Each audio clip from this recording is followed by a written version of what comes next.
Good morning, ladies and gentlemen, and welcome to the final day of the Edinburgh International Swim Meet incorporating the British Swimming Championships for 2018. It's been 4 days of incredible racing, including today. Becky, it's been awesome, hasn't it? Yeah, it's been a great weekend.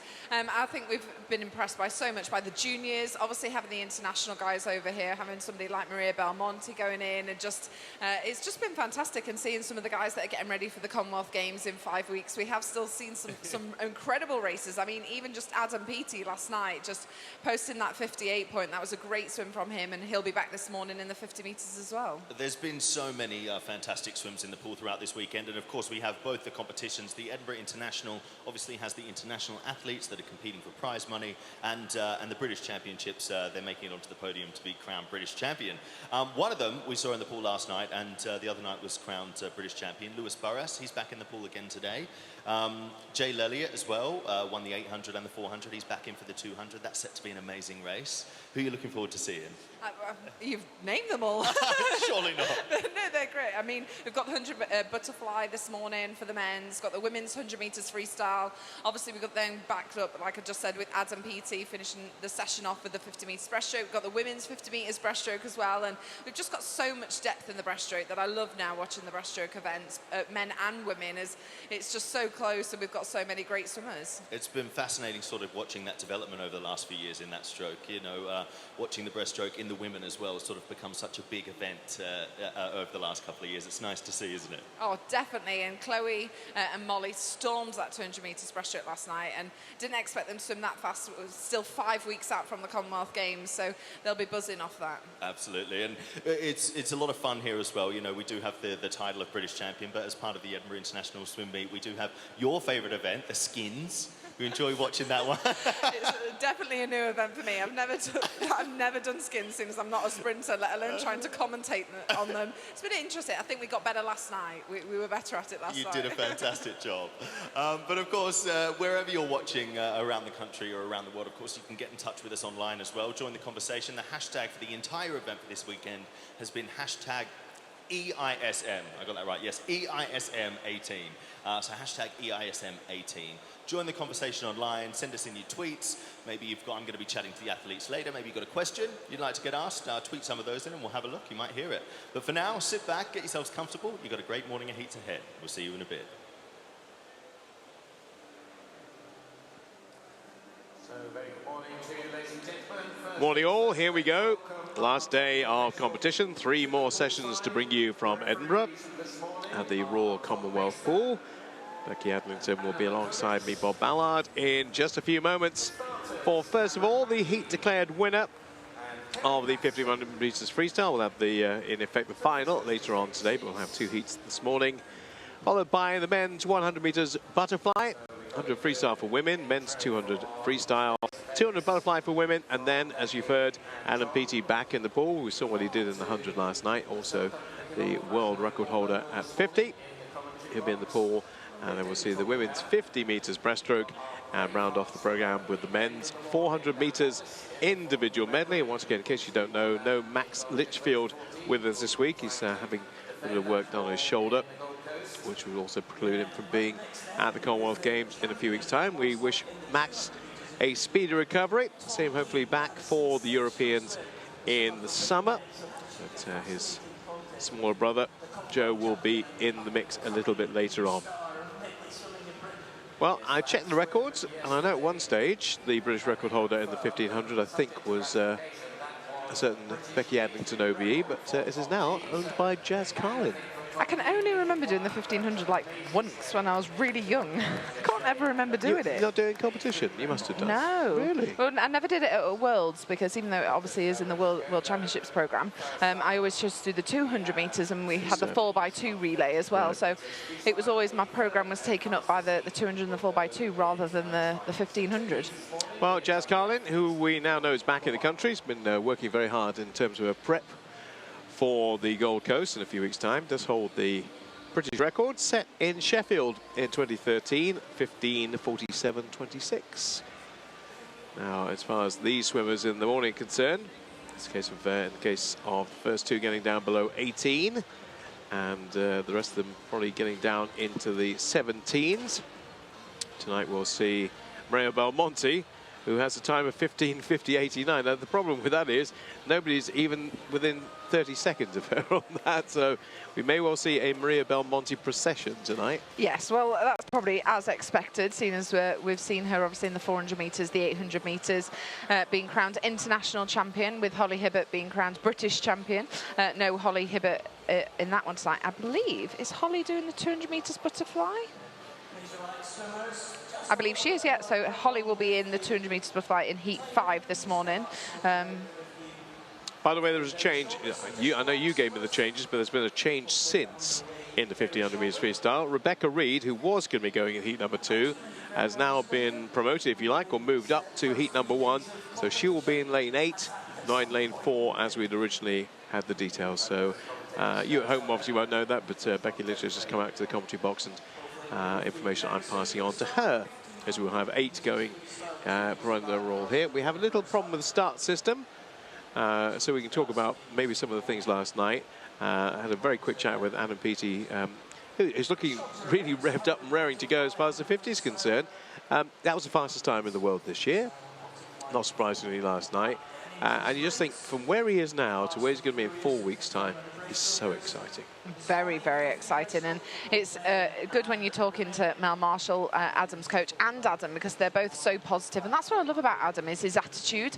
He's always so positive, and he's such a hard worker. I don't think Adam has a bad session, you know. It's just absolutely incredible the way he just gives everything 110%, whether it's his gym work, his nutrition, his rest and recovery, like every single area he looks at as he's really wanting that Project 56, and I think it's definitely in his sights for the Commonwealth Games. Well, we'll see what he can do in the 50 breast today. And just carrying on the junior theme we were talking about yesterday, I had another quick chat with Tim Jones this morning. He says they actually have a bit of a dilemma with the more established of the junior swimmers, Emily Large, for example, of Newcastle, a couple of the others who were very good at the European juniors last year. What do they do with them in terms of their progression into the seniors now? They're looking at Glasgow going, right, are they ready for that? Do we take them out of the European juniors and put them in the senior ranks?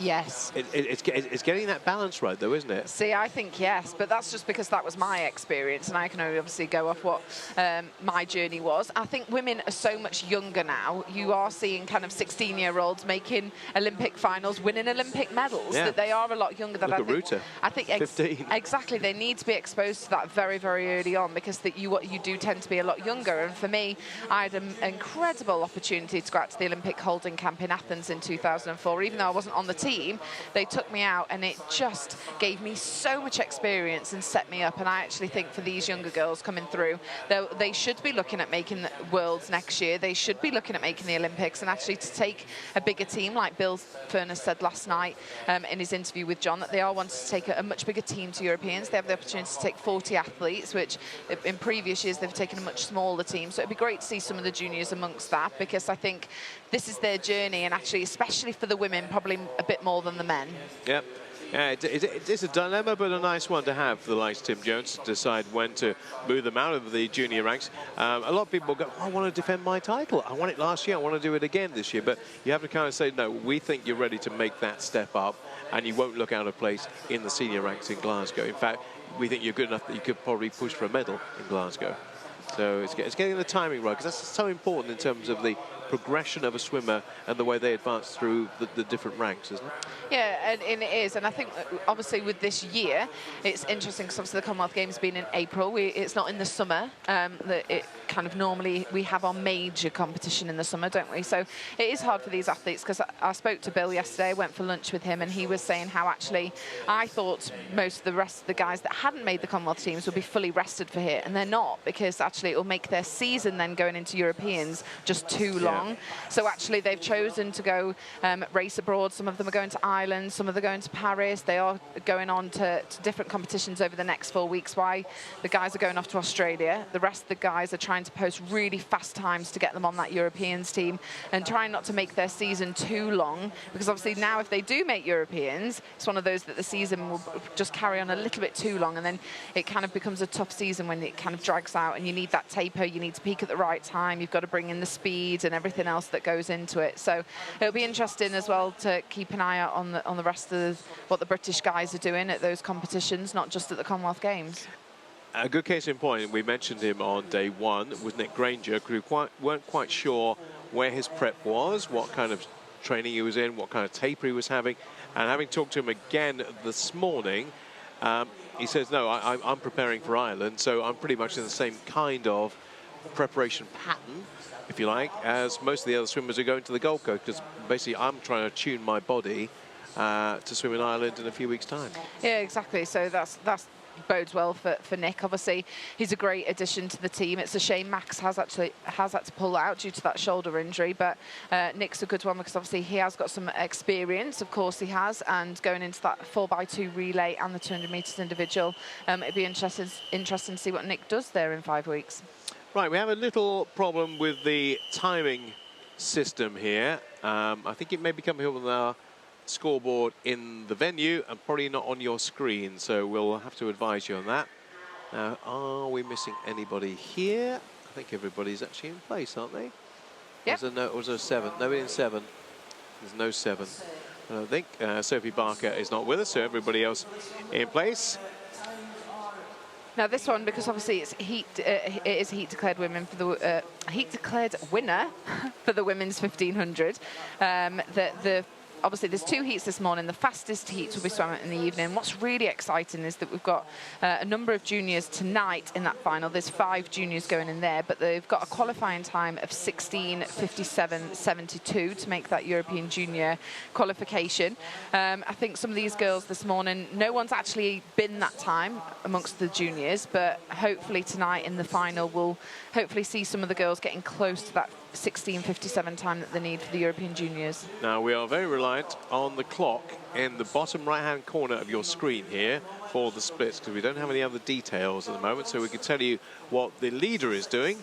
We can't tell you anything other than that at this stage, so we can tell you the leader at this stage is Keely Murcott of Royal Wolverhampton with a 106.39 in terms of her first 100. And this is a slog. This will be for them around about 17:45 to 18 minutes, somewhere in that kind of range. There will be 2 heats of this, so I can give you the full lineup now.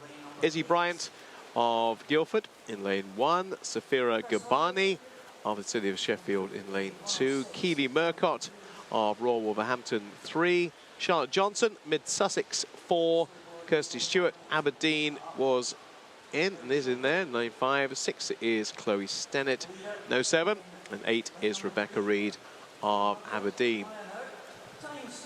So it's an event, as you mentioned, Becky, you didn't do very often, but it's an interesting one to get paced, because obviously a lot of the 1500 swimmers these days are deciding to maybe combine this with open water, but a lot of them using 1500 as a stepping stone to open water now. Yeah, they definitely are. And I mean, it's always been in the World's programme, but never been in the Olympic programme until now. And obviously we'll see that in Tokyo. I think it's one of those, as a junior getting into this as well, it's very difficult when you're kind of doing open meets that are over 2 days, because as a junior you're racing more open meets that are at the weekends than you are 8-day competitions. And the 1500 or the distance type of events never tend to be slotted in because there's just not time for them, unfortunately. So it's one of those that as a junior you don't get to race very often.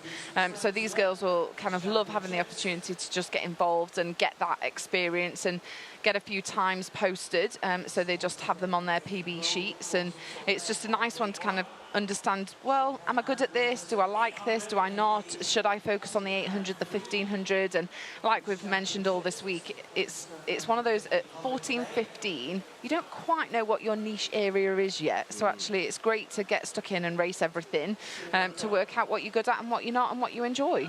Well, we've got a range here of 16-year-olds up to 14-year-olds, or down to 14-year-olds if you prefer, as we get to the 300-metre stage for our leader, and she's a substantial leader at this stage. It is Keely Murcott in lane 3. The scoreboard has been reactivated in the venue. Can't bring it to you on screen at the moment, but Keely Murcott 3:26.65. Chloe Stennett in second place. Third is Rebecca Reid. Quite a bit of a gap between first and second place. Keely Murcott, 15 years of age, from Royal Wolverhampton, entered on a 17:59.41.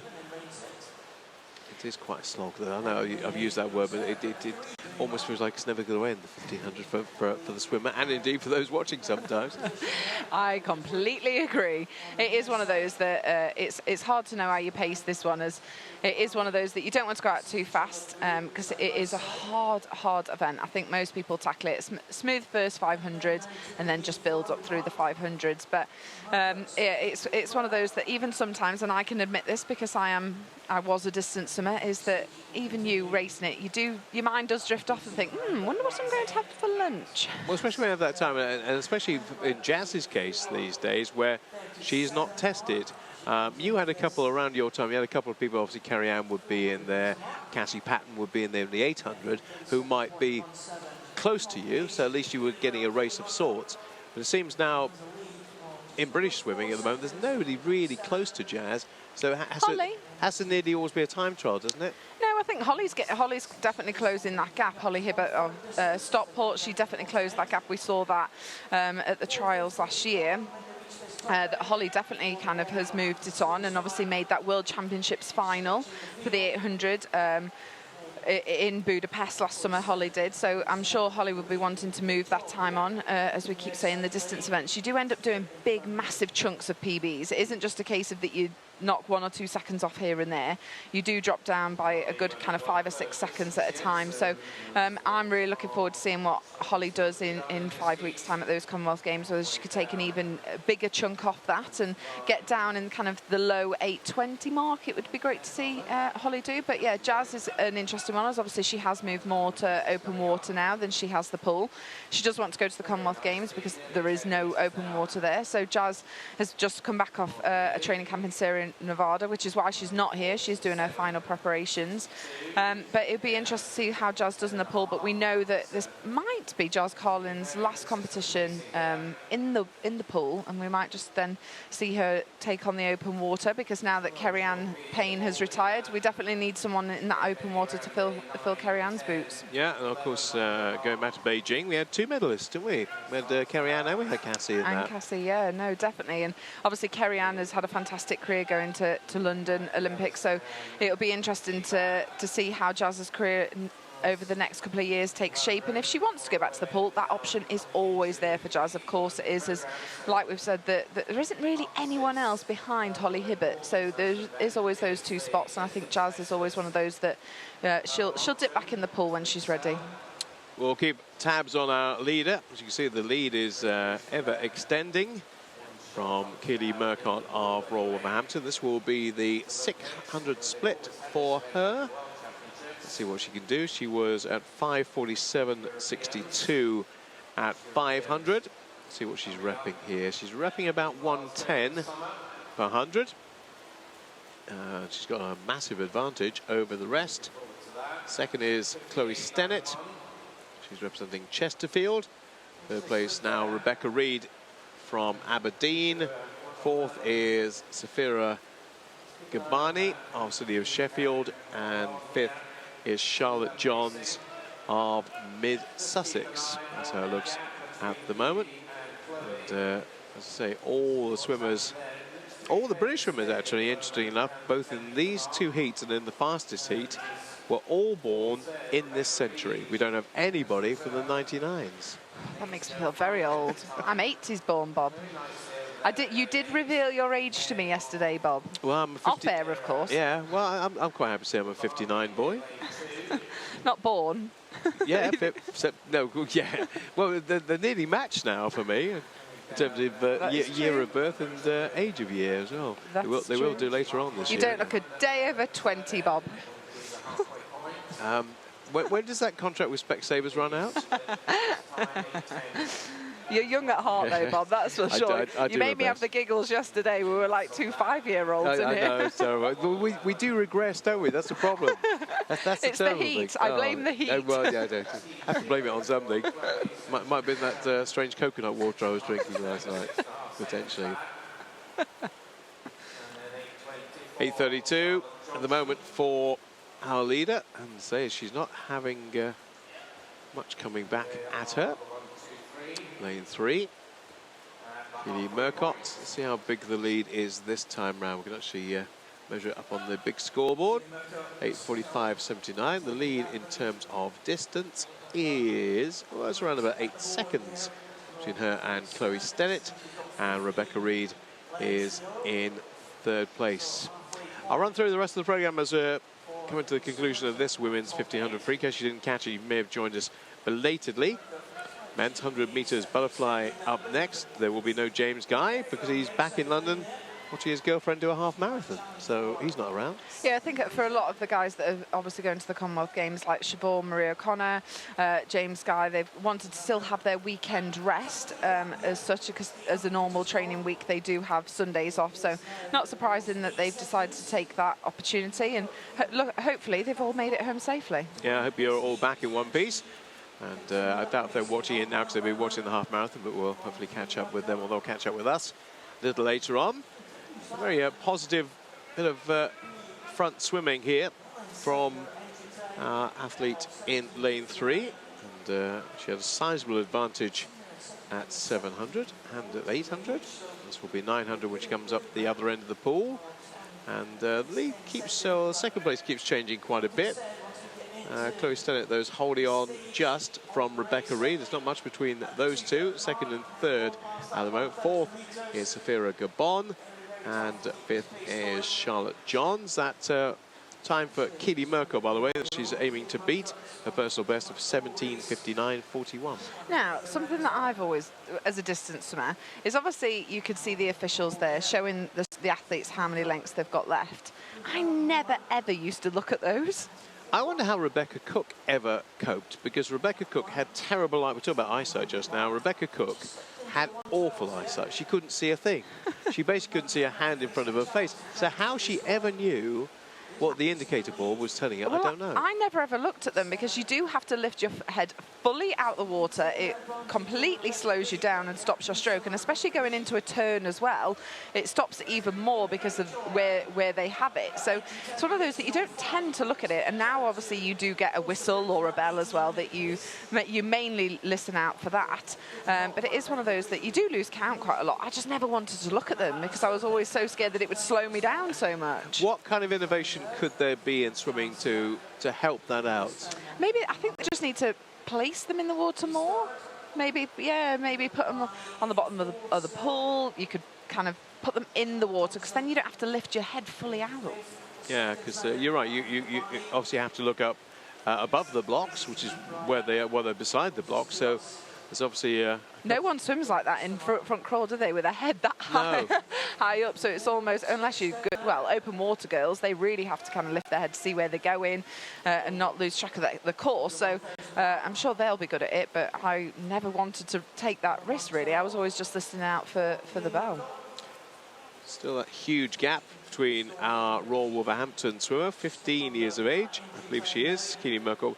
They've actually changed the system over the last day to give us the year of age for the swimmer, rather than actually give us their age.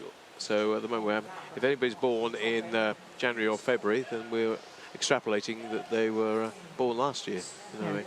Or last year's date, if you know what I mean.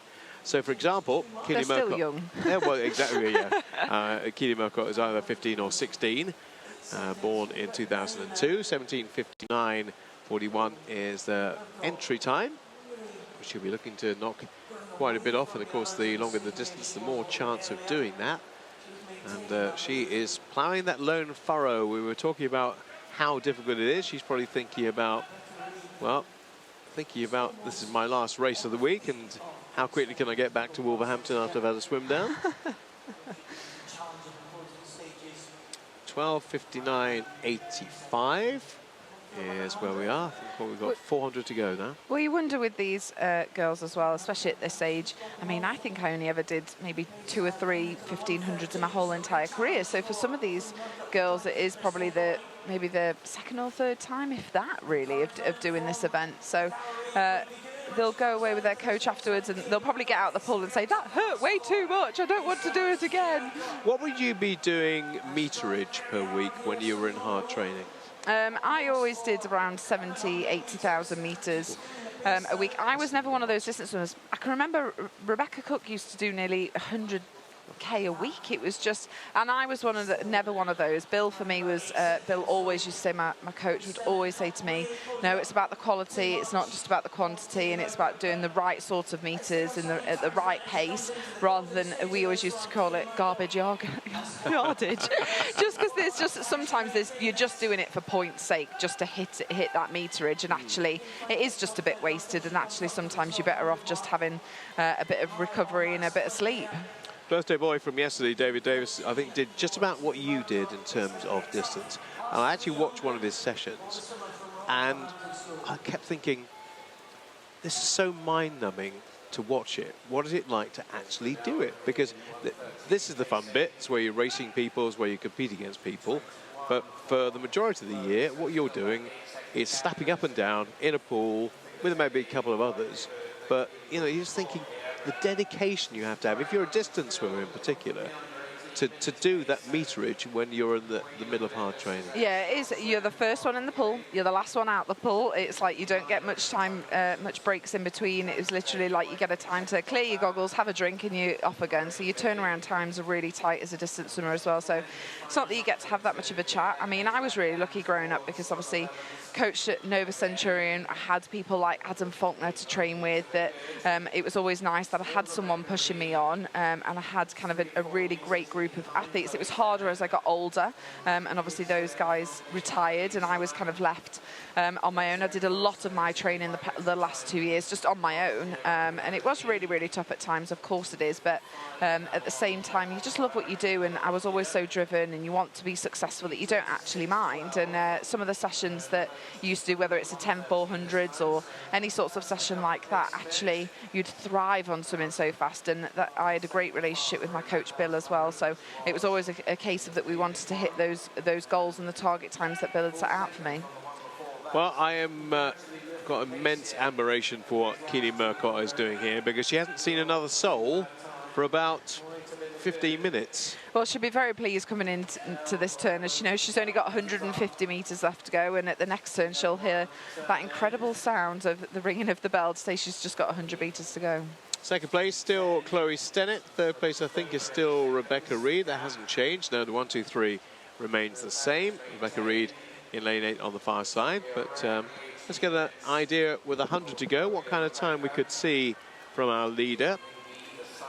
Well, she's going to be under that 17:59, or certainly should be.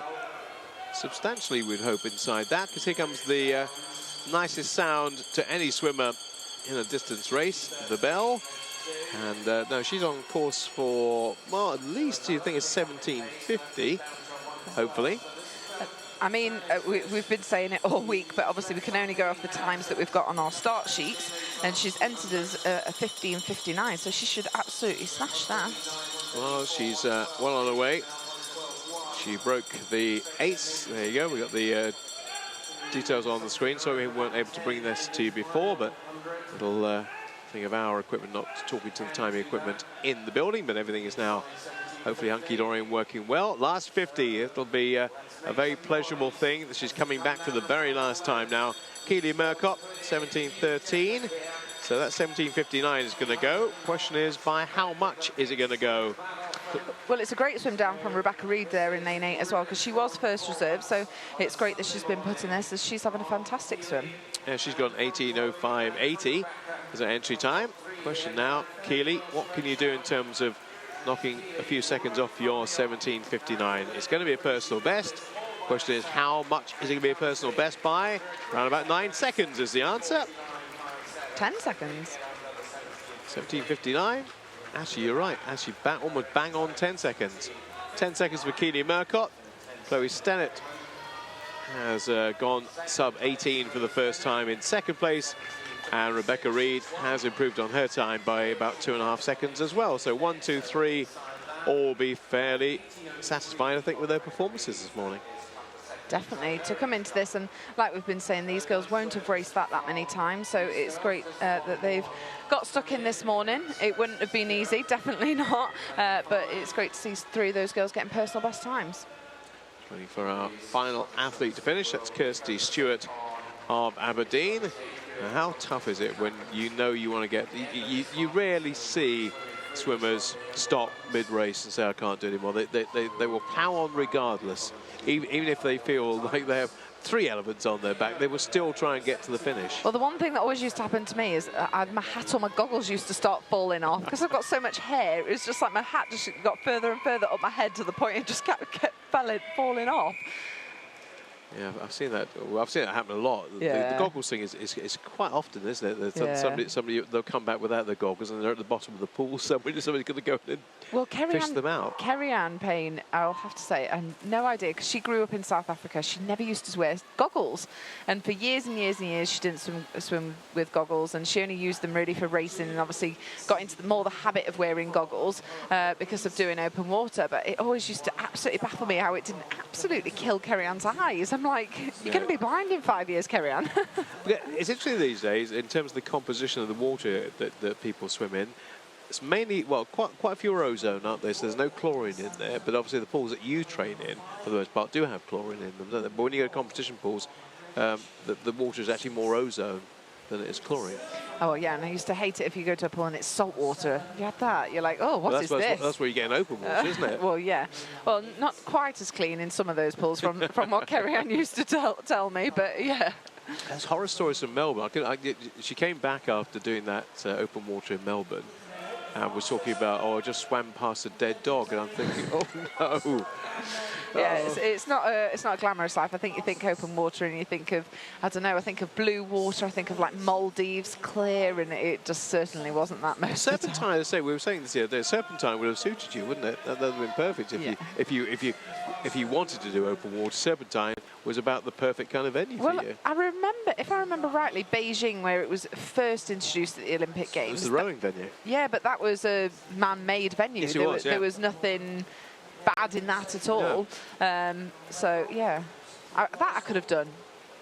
I saw some pictures of that the other day. Very sadly, that is one of the Beijing areas that's not been maintained. So what was the rowing venue and then became the open water venue, actually, I saw the stand that we sat in to do the commentary, and it's all kind of deteriorated quite badly after 10 years. Yeah, it's such a shame, and I think that's the one thing London has done very, very well. All about legacy, and even now I still get goosebumps every time I go back to the Olympic Park in London. But they've kept it so amazing, and obviously loads of people are now living in the village, and it brings back so many amazing memories. But if you're a tourist coming here, to be able to go and view that Olympic Park in London just must be absolutely breathtaking. Someone went there, one of my friends went to the Olympic Park, and he's never ever been before, and went the other night and just said he was in awe because he's never ever been before. And I was like, it is an amazing place. So if you haven't been, it's worth the trip to go. Have you ever seen pictures of how it looked 20 years before?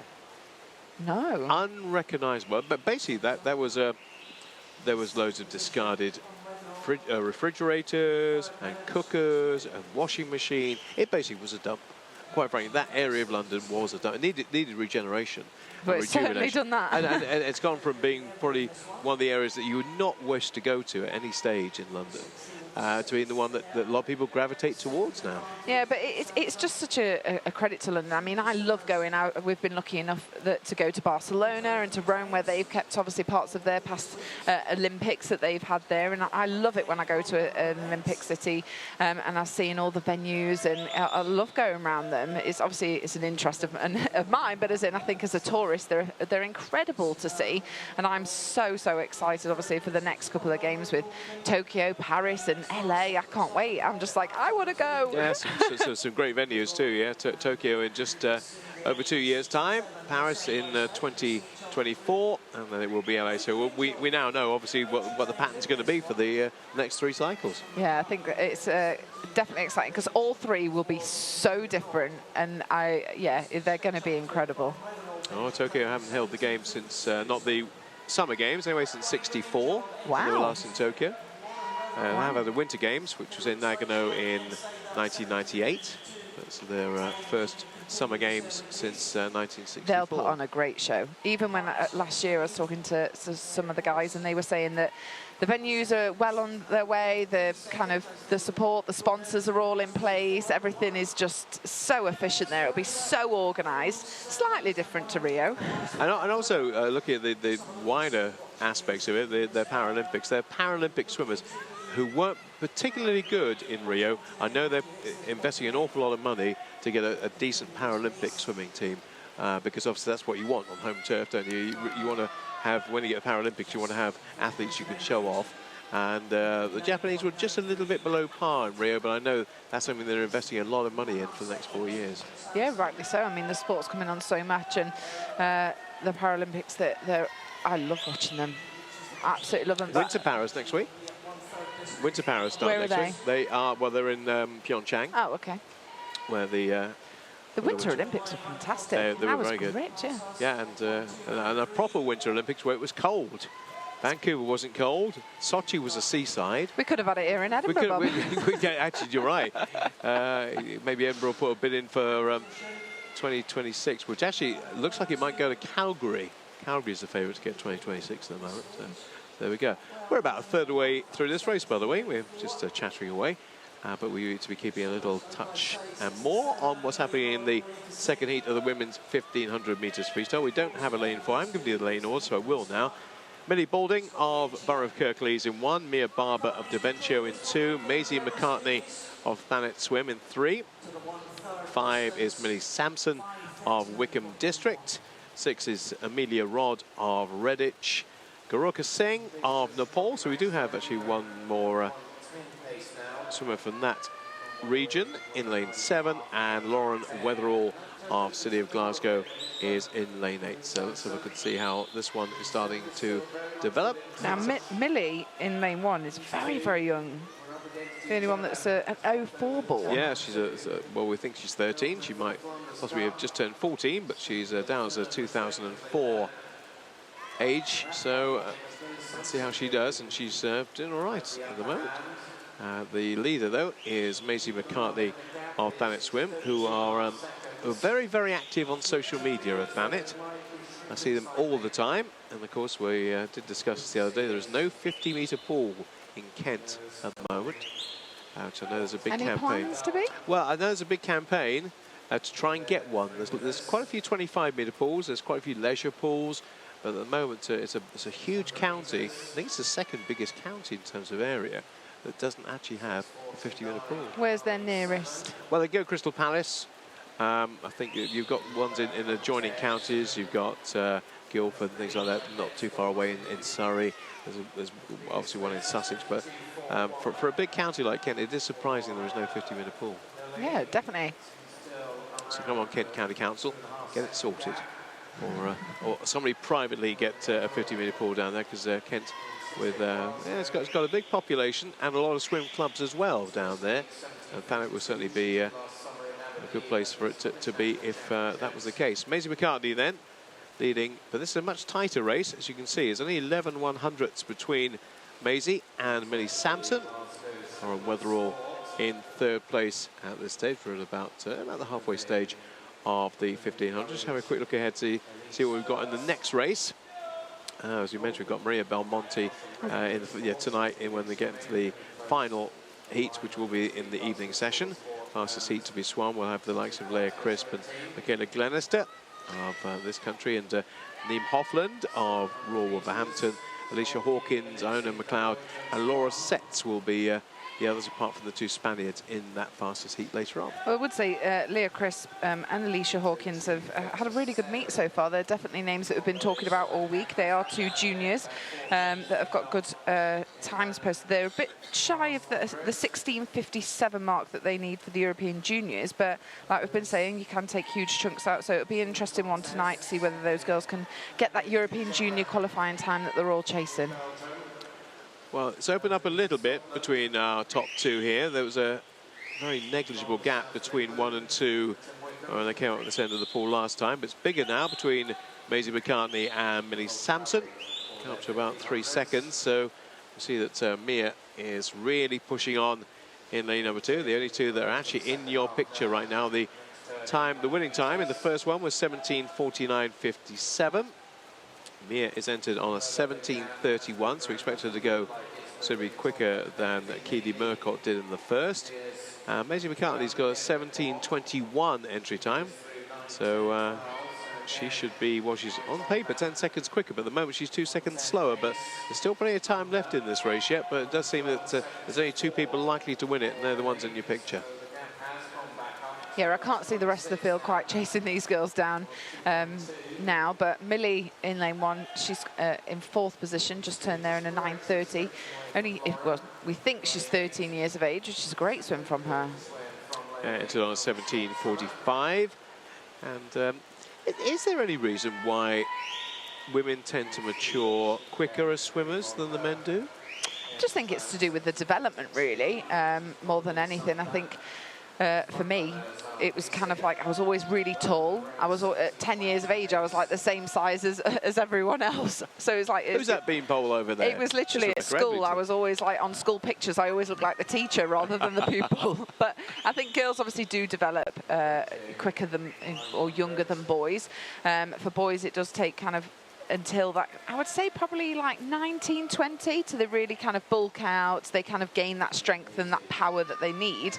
Whereas for the girls, and especially the amount of work that you have to do, you can just do the work when you're younger. You have so much more energy, and especially for distance swimming in particularly over the sprints, you can get the meterage done, you just can do every single event, your recovery is much quicker. So that's why you tend to be a lot younger. I mean, we've seen it in the Olympics, just to have a history of 15, 16-year-olds across multiple events, but Katie Ledecky burst onto the scene at 15 years of age, and now look at her. I keep kind of waiting for her to have a bad year like Adam Peaty, and it never happens, but we don't have to jinx them because we don't want that bad year. But I'm always amazed when you say her name, you don't spit after you say her name. Why? Well, because what happened in 2012, you know, the fact that she suddenly burst on the scene, nobody knew anything about her. You didn't know much about it. No. I think you knew what she'd done at the American trials, and then all of a sudden this wonder kid, as she was at that time, breaks through and ruins everybody's plans in 2012. Not at all. It's one of those things that I love seeing the sport move on, and Katie is lovely. One of the nicest people in international swimming that I've ever met. She's just such a sweetheart. And after London, obviously I was disappointed with my swimming. To be fair, every athlete, you go into that and you just concentrate on your own race, and I just wasn't good enough on the day, and that was my time, my performance. It was nothing to do with Katie. Even if Katie wasn't there, I still wouldn't have swum quick. So it is just what it is. And Katie sent me a lovely letter when I retired saying thank you so much for how you were in London, and you really kind of helped me, and you've inspired me in my career and stuff. And it was just so lovely for her to take the time out to write me a letter and say that when we had only really had that one competition together. And then ever since, every single time that I've seen her at a competition, whether it's in the BBC box or around poolside, I've given her a big hug and we chat. And yeah, she is very, very lovely, and it's amazing what she's done for the sport, amazing what she's done for distance swimming in general. She's just made history, and she's totally moved things on leaps and bounds. It's just a shame no one else in the world seems to be knocking on her door and kind of taking note of what she's doing and trying to replicate that. But at the same time, it's amazing to see. Well, she's kind of become the female Michael Phelps, hasn't she? She has, yeah, especially over freestyle. I mean, I've never known anyone be able to do the 2, the 4, the 800, the 1500. She even does the 4x1 relay. She even gets in and does the 100 freestyle sometimes. And it's just like, I've never known somebody have that kind of range. But Katie certainly has that. And yeah, she's just incredible to watch. And even when she's not on form or not kind of hitting her personal best time, she's still beating the field by 20, 30 seconds. You're like, yeah. It's just, yeah, she's effortless to watch. Well, the way she's taken down that 400 record, you know, down to, what was it, 357 now, 356, whatever it is. Crazy. It is really. I wouldn't be surprised if she ever got under that 8 minutes mark on 800. Yeah. I really, really wouldn't.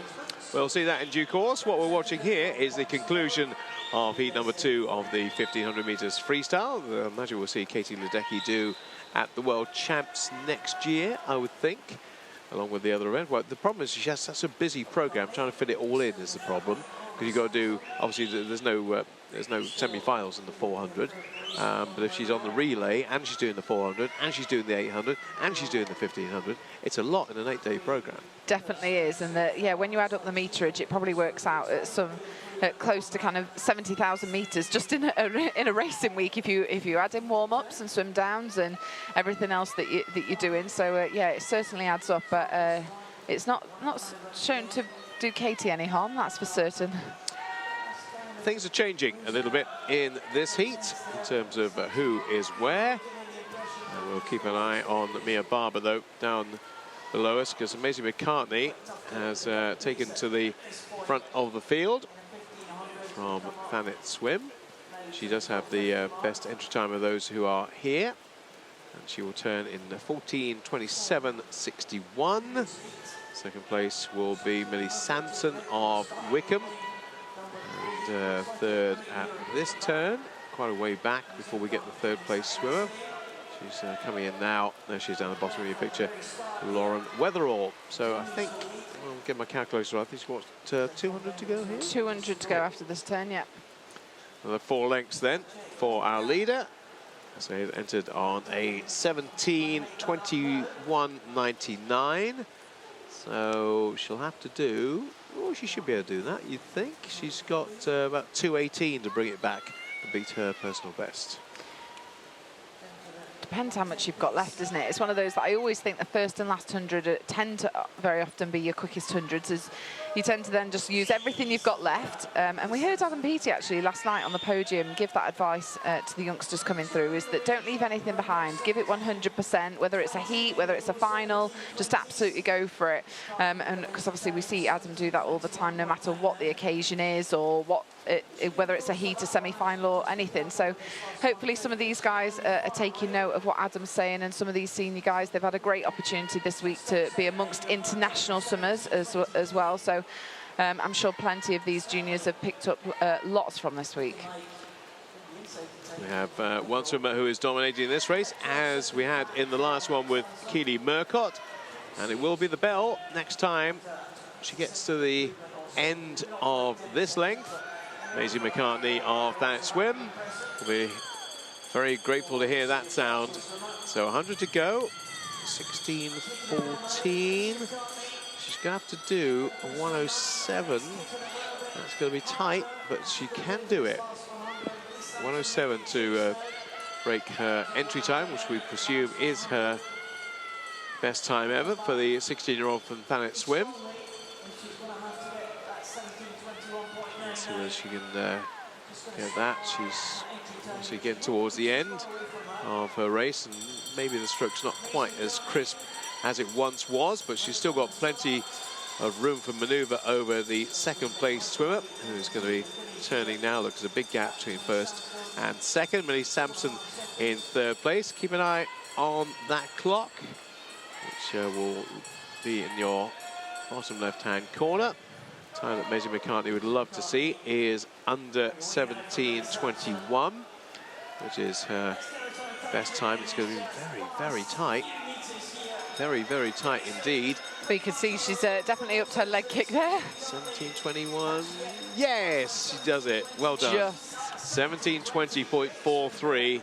Did say it would be tight. Well, she's done it by 1.5 seconds in the end. So congratulations to Maisie. That's a brand new personal best alongside her name. Millie Sampson with a 17:27, not quite as quick as she has been before. And third place will be Lauren Weatherall of City of Glasgow, who actually does an 11-second PB in 17:41. Entered on 17:52. So excellent stuff. And fourth place, for all that to be finished off. Minnie Balding with yeah, just a little bit outside her best at 17:56, but personal best for the winner, personal best for the third place swimmer as well in that race. Up next is the 100. Oh, we've got one more to come, sorry. Still waiting for Mia Barber. Here comes Mia from Davencio.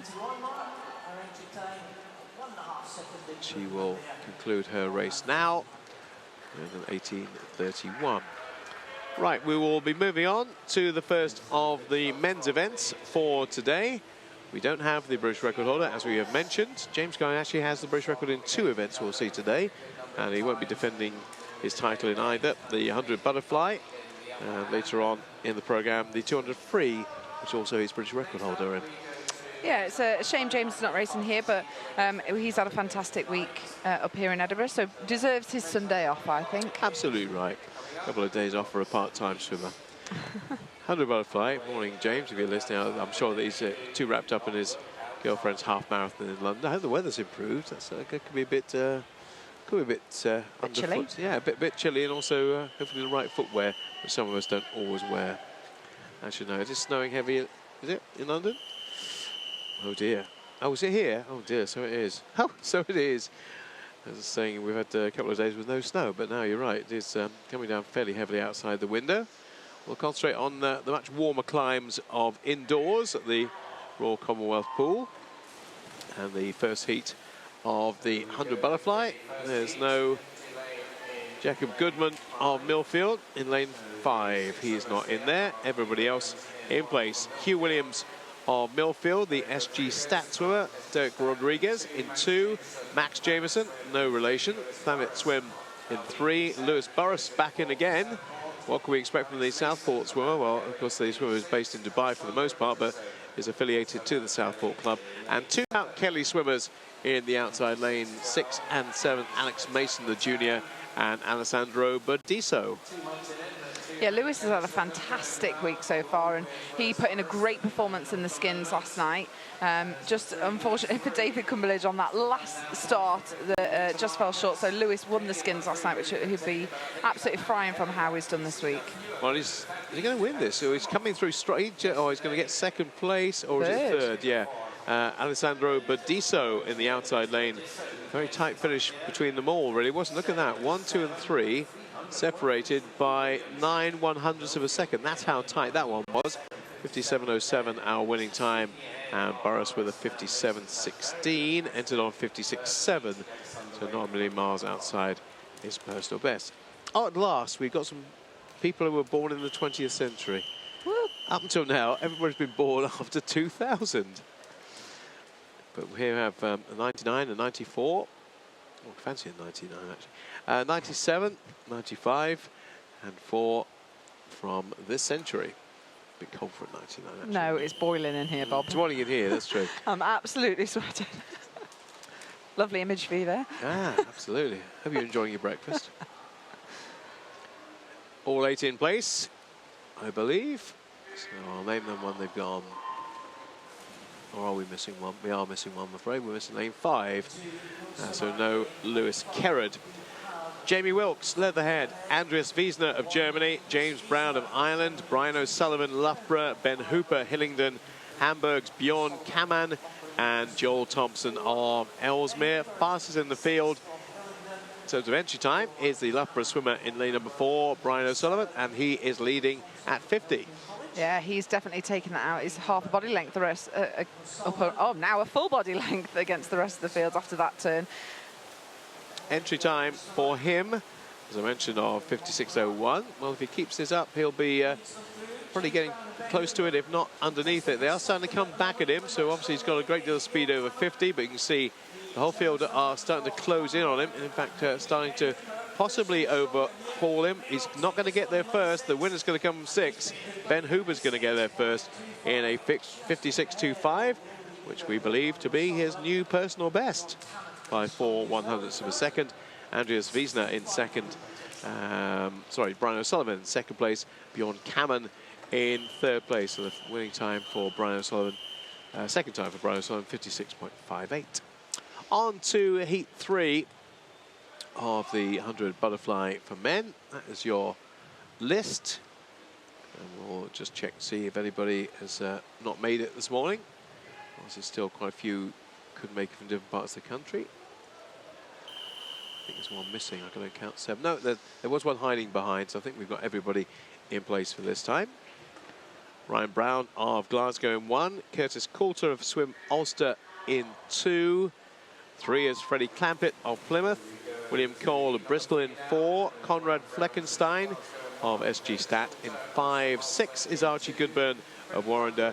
Harry Gardner of Plymouth Leander 7. Jens Kligsand of the Netherlands in lane 8. 55.42 fastest time in this field in terms of entry time. But look at the Flying Dutchman in lane 8. He's going to get to the wall just before everybody else. He does, and 25.95. Freddie Clampett in second for Plymouth, and third is William Cole. What are you doing? She's fiddling with her phone, everybody. She's all I was right. trying to take a photo. Okay, we'll get that sorted, but in a few moments' time when we've concluded this heat of the 100 butterfly. Who's going to get to the wall first again? It's another tight one. Just lane 4. William Cole with a 55.90, about half a second outside his entry time. Second is Freddie Clampett with a 56.15, and third will be and is Archie Goodburn of Warren de Baths. Oh, by the way, we should give our Twitter handles and also the hashtag, shouldn't we, for this one? The hashtag is EISM18 if you want to get in touch. And Twitter-wise, you are? I'm Beck Adlington. And I am Bob Ballard Sport. Good morning. We've got no Andrew Guy, James's guy dad this morning. He was obviously watching in yesterday, correcting some of our facts. Yeah, well, hopefully he'll be watching tonight. I'm sure he's not just totally obsessed with his son. I'm sure he's looking at the bigger picture. We are lacking a couple of swimmers here, actually, aren't we? We are lacking lane 5, and we don't have a lane 6 either. So Luke Gunning in 1 for Beckenham. 2 is Santos Villalon of Millfield. Jacob Jackson of Ellesmere in 3. Alex Ogbonna of Edinburgh 4. And then James Baxter in 7 from Wickham. And 8 is Thomas Downs. Right on the 50 turn. I finished that lineup. And Jacob Jackson leads with a 25.55. His best time, entry time, is 55.14. And looks like this time this is not going to be tight. This looks like we have a dominant swimmer. The dominant swimmer is Jacob Jackson of Ellesmere in lane number 3, although coming quite strongly through James Baxter of Wickham in lane number 7. Don't think he's going to catch him. No, he's not. There's a big enough gap there. He's going to hold on. Here's Jacob Jackson with a 54.71. Personal best. Yeah, and quite a big personal best too, of about 0.4 of a second. We've heard his name a lot this weekend, though, haven't we? So he's had a great meet. He's very happy with that. Stick your tongue out, why don't you? Ellesmere Titans have really come on. They've got some fantastic swimmers there. Good job being done at Ellesmere, as a lot of these clubs are at the moment. Definitely the programme working very well from British swimming point of view, not just the big clubs, but the smaller ones feeding into it as well. Heat 5, I think everybody is there this time. Or 7. Can I count 7? No, I can. Yeah, only 7. There is no lane 8. So no Luke Greenbank. No Luke doing maybe that was an additional event for him, which he decided not to do. So it will be Sam Daly in 1, Daniel Savage 2, Cameron Brooks Clark 3, Duncan Scott doing all the 100s we mentioned. Here he is in the 100 fly. Brendan Highland of Ireland. 6 is Lewis Fraser of Swansea, and Max McCusker of Loughborough of Millfield. Sorry, in lane number 7, Duncan Scott is leading this one. It's interesting with Duncan because obviously we associate him with the 200 metres freestyle, which is coming up later on this session, but here he's chosen to do all the 100 metres. But Duncan is definitely somebody I'm massively just in awe of, and I'm so excited about his career. Well, I think Brendan Highland of Ireland is going to win this. Or is he? No, he isn't. Duncan's going to get it just first. Well done. Good finish from Duncan. Edging out the Irishman by 2 100ths of a second in the end. 54.20. He has done on paper here a 52.91, probably in the Scottish Nats or something like that, but not too far away from that time for him. Brendan Highland of Ireland in 2nd place. Right, on to another. Highland of Ireland. No. It's a great little rhyming couplet for you. As we have 4 Germans in this heat. In fact, we have 5, because is that Spanish? Yeah, we've got 4 Germans, 1 Spaniard in this. And Exeter City, by the way, we gave a shout out to yesterday because of Liam Tancock, Exeter. Very much in our thoughts. Obviously, still a record holder in the 50 and the 100 backstroke, he is. We look at butterfly here, though, and this is pretty much an even split. The only person who's been dropped slightly off the pace is Jamie Ingram down in 1, but everybody else going to the wall pretty much together. Rowan Klenz of Germany leading. 2nd is Sam Horrocks of Manchester. And let's see whether this race changes much over the 2nd 50. Ramon Klenz is trying to hold on, but look at them. They're pretty much in a line, aren't they, here? You'd expect that because now we're part of the psychically seeded heats, or the seeded heats, shall we just say, for ease. But yeah, it's so close. Well, this is going to be the clock to sort this out. I can't. Ramon Clens gets there with a 54.37. Now look at the times here. The top 5 are separated by, well, no time at all, by 0.35. Top 5, 0.35. So that was an amazingly tight race, but not as quick as Duncan Scott won in the previous heat. So Duncan Scott's still the quickest. 55.2. Now, Jacob Peters, who goes in lane 5, he's had a fantastic meet, hasn't he? Definitely one of our exciting juniors coming through. Certainly one that Tim Jones is talking about. And it was kind of 4 or 5 that he was mentioning in terms of, you know, potentially being ones that they can shift from the junior ranks to the senior ranks. Because I was talking about the dearth, really, of men's butterfly at the moment. That was something I was bemoaning. He said, look, it used to be a really strong event for us, and it isn't anymore. He said, but Jacob could be... You moaning, Bob? Oh, well. Never. I was bemoaning. I wasn't moaning, I was bemoaning, which is slightly different.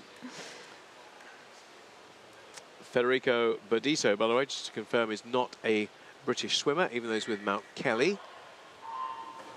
So he is a foreign swimmer with a British club. So Jacob Peters, entertain us in lane number 5. Shows what you can do. His entry time is 52.92. There's also Indian swimmer Sajan Prakash in 6. Tom Bealey of Aberdeen in 8. Matthew Donville and Sean Campsey from Warrington and Glasgow also in the mix. But it will be lanes 4 and 5 going to the wall together. Burdisso and Peters, and there's 12 100s between them at the turn. The 2 juniors in there are taking it to the rest of the field, that's for certain. But Jacob is just obviously got the Commonwealth Games coming up as well, so not fully rested for this, but he's had a fantastic week, so not surprisingly that he's kind of hanging on there. Well, he's hanging on very well indeed. Sajan Prakash is trying to come back at him. It looks like it will be the Mount Kelly swimmer getting in there first in a 53.45. Jacob Peters with a 53.73. We'll be bringing him back, I'm sure, for the final tonight, if not the junior final. Fastest, though, I think, overall, was checking. Yes, it was actually that race from I think Burdisso. they do go into the A final, don't they, over the junior final. I think that if they've made that final, that is their preferred final that they swim in. So having got the big board, I can tell you that Burdisso, Peters second fastest, Duncan Scott third fastest. So yeah, Jacob Peters will be second overall into the A final or the open final tonight. Now, I really hope we see Freya Anderson in this event, as Freya did the 200 metres freestyle on the first day and then has pulled out the past 2 days, so I hope she's not ill. I know she's got a little bit of a back injury that Freya suffers from, so hopefully that's not causing her too much shipping. We'll see her in the pool today. If not, I hope she gets better in time for the Commonwealth Games in 5 weeks' time. 8 heats of the women's 100 metres freestyle to come. We miss you, Fran Housel. Hope your business is going well. She's got married last month. A fantastic wedding that was. It was such a good wedding. Lovely coffee shop she's got now. Yes, Common Ground in Altrincham. I am a coffee snob myself, and I can fully give it the thumbs up. It is amazing. Yeah, good luck to her. She wanted to have something to do when swimming was done. Never going to be coaching for her, was it? That was never really in her plans. Definitely not, but yeah. She's a coffeeholic. I'm a coffeeholic, and so are you. We are. That's one thing that bonds us together. Women's 100 metres freestyle, heat number 1. And we are lacking heat lane 1. But everybody, no, lane 8's not there either. So 1 and 8 not with us. Evie Edwards from Edinburgh is. Anna Smale of Ellesmere 2. Brodie Judge of Ealing in 4. Macy Lawrence of Basildon. Silke Hulkenberg of the Netherlands. Of course, we know about the tradition of the women's 100 free in Holland. There's a production line of them. And Britta Kohorst of Netherlands at 14 years of age in lane 7. Wow. It's pretty much Evie, though, on that first split, for sure. But, yeah, just coming back in the middle there, Brodie. An Ealing swimmer. And yeah, we had a couple. We had a few made it. We had a couple make it. I'm not sure that Coach Dave made it, mind you. I haven't seen him this week, so if you are here, Dave, sorry about that, but I haven't seen you on pool deck. Actually, he's had the same problem that everybody else has had. As we look at lane number 5 coming in first, that will be Macy Lawrence, and she stops the clock at 57.60. Macy Lawrence for the first time of the morning. 57. Oh, that's a new personal best by nearly half a second. 58.09 was her entry time. 57.60 today. Oh, my favourite name, Bob. Oh, Betsy's back. Heavens to Betsy. Betsy Wizard. Yeah, she is in lane number 3. Rachel Cox, Wickham in 1.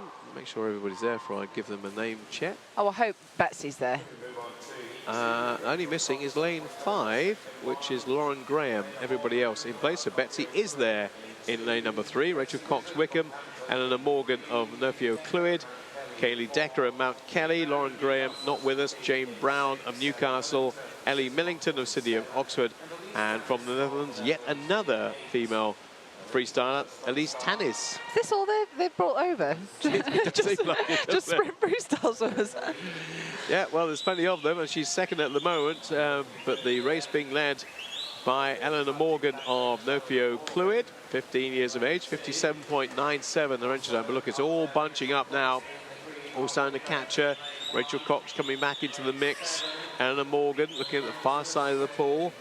But lane 4, Kaylee Decker may well be our winner here. Or maybe not. Actually, 3 of them going to the wall together. And Rachel Cox will claim it. Just outside her personal best from Wickham District. 58.07. Entered on 58.03. Eleanor Morgan at 58.13. Again, slightly slower than she has been before. And where did Betsy finish? 6th place for Betsy Wizard. She gets first place for the names, though. Absolutely. Even though Lulu Voss is pretty up there as well. That's pretty decent. Heat 3. And we gotta check that we're not missing anybody, and we are. Lane 1. Lane 1's not with us. So Danielle Joyce not entered, or was entered but not appeared. Madeline Crompton of Stockport in 2, Molly Robinson Guildford in 3. 4 is Amy Godsave of Hatfield, Alicia Dingle of Royal Wolverhampton, Macy McCartney of Thanet Swim. Just seen her do the 1500, haven't we? She did the 1500 just now. Yeah, 100 metres. It's only an extra 100 on a 1500, why not? Lulu Voss is in here, of course, from Hillingdon, and Anita McCartney of Edinburgh. And this, at the moment, looks like a race being dominated by lane 3 by Molly Robinson. But as we saw in the last one, this is where they start to come back at her. Lulu Voss of Hillingdon on the far side is doing just that.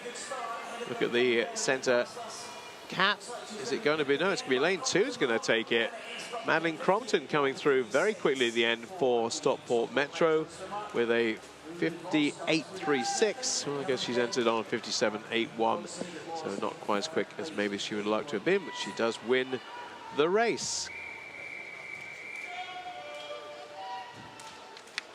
Heat number 4. It's heat number 6 before we get into the seeded swimmers. We have a full heat, though. We do on this one. Rosie Morgan in lane 1, Jasmine McRae of Poole, Katie Laybourne of Hartlepool, Molly Allen of Loughborough, Yaeli Luch of Netherlands, Georgina Dennis of Mount Kelly, Martha Dooley of Colchester, and Georgina Boyle of Ealing. That is your 1 to 8, and they are all in place, and they're all pretty much in a line. It's lane 7. It's going to turn fastest, and over 50, it's Martha Dooley of Colchester. This one's a very, very close final. Very tight indeed. Just still lane 7, but as we've seen already in the races, the person leading at 50 doesn't always lead at 100. She might be bucking the trend here a little bit, although Molly Allen of Loughborough is sprinting through in lane number 4. Still just about holding on, I think, on that angle is lane number 7, Martha Dooley. Is she going to get there, is she? Yeah, no, she's not. Georgina Boyle is with a 58.53. Second place to Molly Allen of Loughborough and Martha Dooley in third place and a 58.61. Rightly so. Georgina made it all the way up here from Ealing. She wants to put in a good performance. She certainly does, and she certainly did. 4 more heats to go. There's quite a lot of Wickham swimmers in the 100 free. Kev Brooks bringing through some good female freestylers. We are lacking lane 4, aren't we? Yeah, no lane 4. Anna Fleming not here to compete, but the other 7 are. Jemima Hall, Wickham in 1. Marieke Tienstra of the Netherlands in 2. Emily Horn of City of Glasgow in 3. 5 is Kate Clifton of City of Sheffield. Jenke Jonk of the Netherlands in 6. Hannah Kutschler of Potsdamer in 7. And Lisa Hoppink of Germany in 8. There's Jemima Hall, nearest to us, of Wickham District, who's entered on 57.38, who leads. But again, like a lot of these races, they're pretty much all in a line. Only one slightly dropped off the pace is Hannah Kutschler of Potsdamer. Is this Siobhan's or Fran's British record? Is it Fran's? This is Fran's, 52.87. Wow, that's quick. 52.87, which was set at the World Championship in 2009. Lane 1, Jemima Hall gets to the wall first. So well done to Jemima, Wickham District. And yeah, I think Kev Brooks will be happy with that. It's a new personal best for her by 1/10 of a second. So there's an improvement in the right direction for Jemima. Well, hopefully we'll see these girls make, now that we're part of the seeded heats, we'll get some fast swims. I'm going to have to say it once. Cyclically seeded. There you go, got out of the way. My morning workout to say cyclically seeded. Well, all these girls have had such a busy week. Catherine Green said she's had a great week. Jessica Jackson, both those girls going to the Commonwealth Games. But yeah, they've had a busy couple of days, haven't they? No 8. Sophie Smith, Amy Grant, Catherine Green, so we saw the close-up of just now. Jessica Jackson, Lydon Munoz, and Laura McNabb and Imana de Jong. We may not be able to give you the splits on this. No, we can't. So we're going to have to just keep a close eye on what's happening up on the big screen. We'll see with our own eyes. This is going to be quite a tough one to call. 5 and 4 are very close together. Lydon Munoz and Jessica Jackson in 4 and 5. Jessica Jackson just probably going to have to give second best here to Lydon Munoz, potentially anyway. Last few meters of this heat of the 100 free, and getting to the wall first is Lydon Munoz in 56.14. Jessica Jackson with a 56.46. Not particularly quick this morning. No, and I think in the evenings we should explain that there is a junior final, a B final and an A final. So these girls know they haven't got to massively stretch themselves just to make the finals tonight. So they know they've got that second swim. And obviously it is last day of competition, and we have said that we've seen these guys for the past 3 days working hard. So it will be a little bit tired. It is Sunday morning. And there's Ellie Faulkner, one of our top, well, 200 and 400 swimmers, really not really a 100 freestyler. No, not traditionally, definitely not. I mean, we've seen Ellie swim a bit more focused on the 200 metres than the 400 metres over the past kind of couple of years. And it's great for those relays as well, having more and more people do the 100 metres freestyle. I mean, we are missing Fran Housel on that team over that 100 metres freestyle, so it's good that we've got some of the girls now coming through with obviously Freya, but it is nice to always have those as a backup option. Just occurred to me that she might be just doing this and then not doing the final, because she's really going for this. And I wonder whether perhaps she's just going to have the swim this morning and not do the final later on. But she was going very, very quickly, and now isn't going quite as quickly as she was, because Katie Stark is looking the most positive of the swimmers. Edinburgh University, she's come through like a bullet from a gun. She has got right to the front of the field, and she's not going to get headed by anybody. She's won that by about a body length in the end. 56.08 for Katie. That is a new personal best for her, if that is her PB. Her entry time 56.10. Second place to Juliet Casani and Ellie away in fourth. I'm not quite sure why she'd want to do the 100 free, to be honest. Well, even more so is Chloe Tutton came fourth in that, who's a breaststroker. Yeah. So that was more of an interesting one. That was the fastest heat of the morning so far. Expect that to be improved upon. Now is Freya there? There she is. There she is. In lane number 4. Yeah, I went for coffee with Bill yesterday and he did say Freya has been a bit plagued with a bit of a back injury, so she is trying to be careful and not kind of push it too much. She's okay and obviously training, but it is one of those that, especially with a back injury, you've got to be careful and watch out for that. Alicia Wilson and Katie Latham on the far side have had the best of the starts over the first 50 free. They'll probably be 1 and 2 when they get to the wall, looking for 7 followed by 8 possibly. In fact, just there, Johanna Ross, the German swimmer, in lane number 2. Back on the second 50 now, and Freya is just working her way through the field, or trying to work her way through, but she's at the moment being headed by the Spaniard Melanie Costa. The 4 of them, 5 of them might all be going to the wall pretty much together here. And it will be lane 4, and Freya Anderson will get there first. Well, that was seriously impressive, as at 50 metres, Freya was 8th. Yeah. So she went from last to first. She kept her powder dry. And that's a meet youth record for Freya Anderson. So she'll beat that tonight, surely.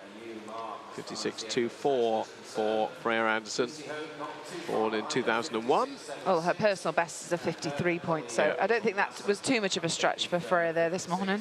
And it actually wasn't even the fastest swim of the morning. That came from Katie Stark with a 56.08. We'll get the board to revolve in just a moment to give us the top 8 qualifiers for tonight. There they are: Katie Stark, Munoz, Freya Anderson, Jessica Jackson, Laura McNabb, Lucy Hope in there again. Another final for Lucy. Emily Crane and Catherine Greenslade make it. Ellie Faulkner does not. But Ellie will be in the B final, so she will still get that swim, whether she swims it tonight or not.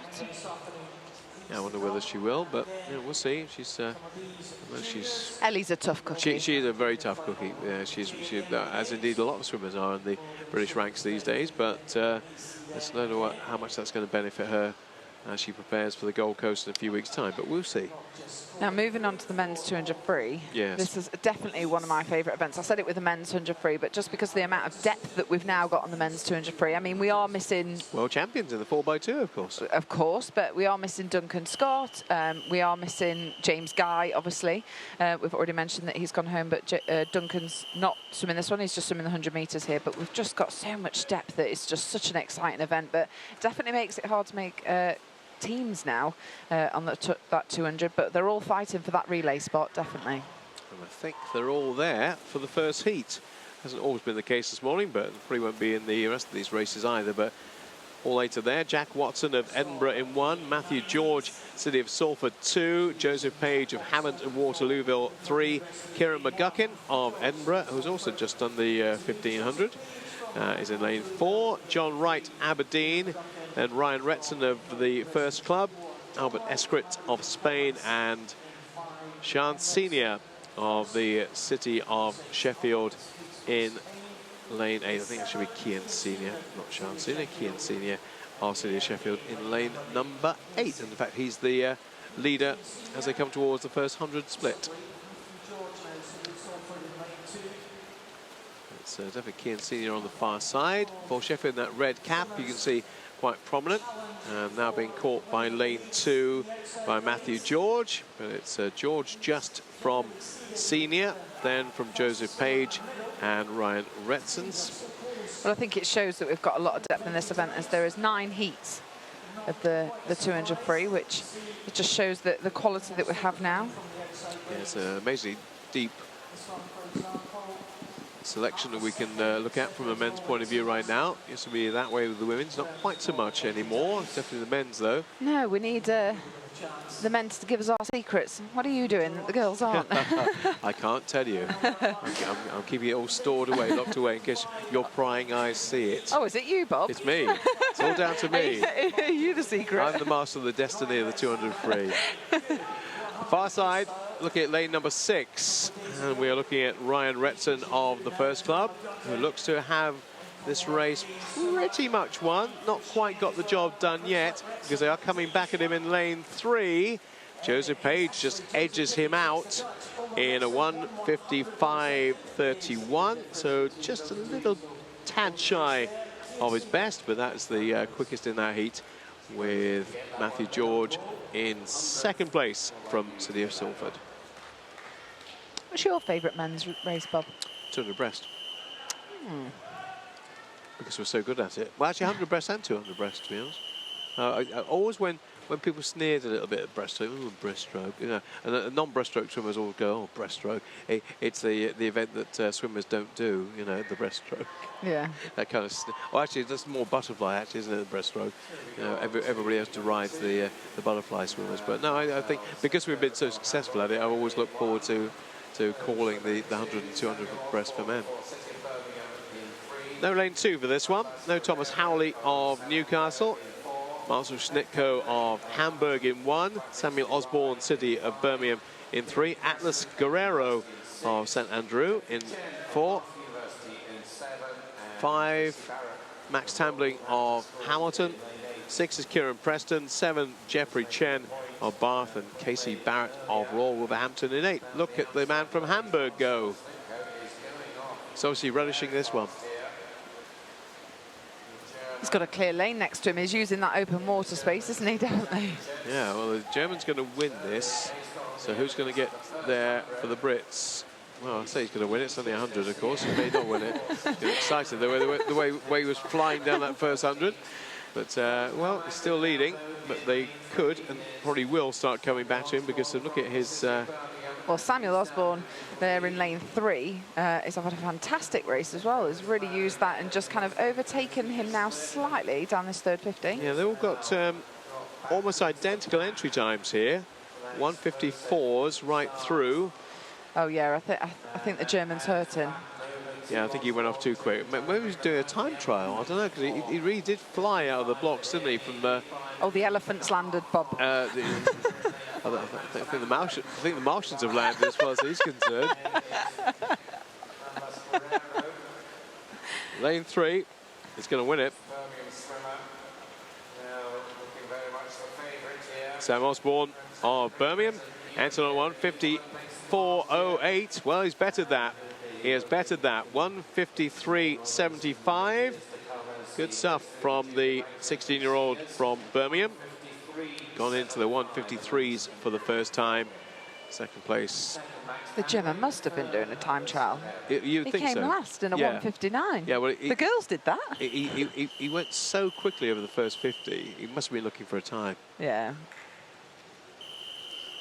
On to heat 3. And just seeing if there's any absentees. I think there is 1, 2, I think it's 7 there. So there is, yeah. So we're missing 5, I think, aren't we? I think we're missing Will Foster. Just went to into the pool, and well, no, there you go. No lane 5, Will Foster, City of Derby. Scott McClay of University of Stirling in 1. Samuel Crabtree of Thanet in 2. Virgin Malema of the Netherlands in 3. Jamie Scholes, City of Peterborough 4. Jamie Wilkes of Leatherhead 6. Luke Kroon of the Netherlands in 7. And lane 8 is Joel Thompson. Just save that till after the race. I know you got something you want to tell me. No, it's just Andrew Guy, Jimmy Guy's dad, saying, I am watching and I'm keeping an eye on you too. So James Guy's dad is watching in. Good morning to you. Good morning, Andrew. Hope you're all right. Hope your boy's doing okay in the rather cold and frozen wastes of London. Watching that half marathon.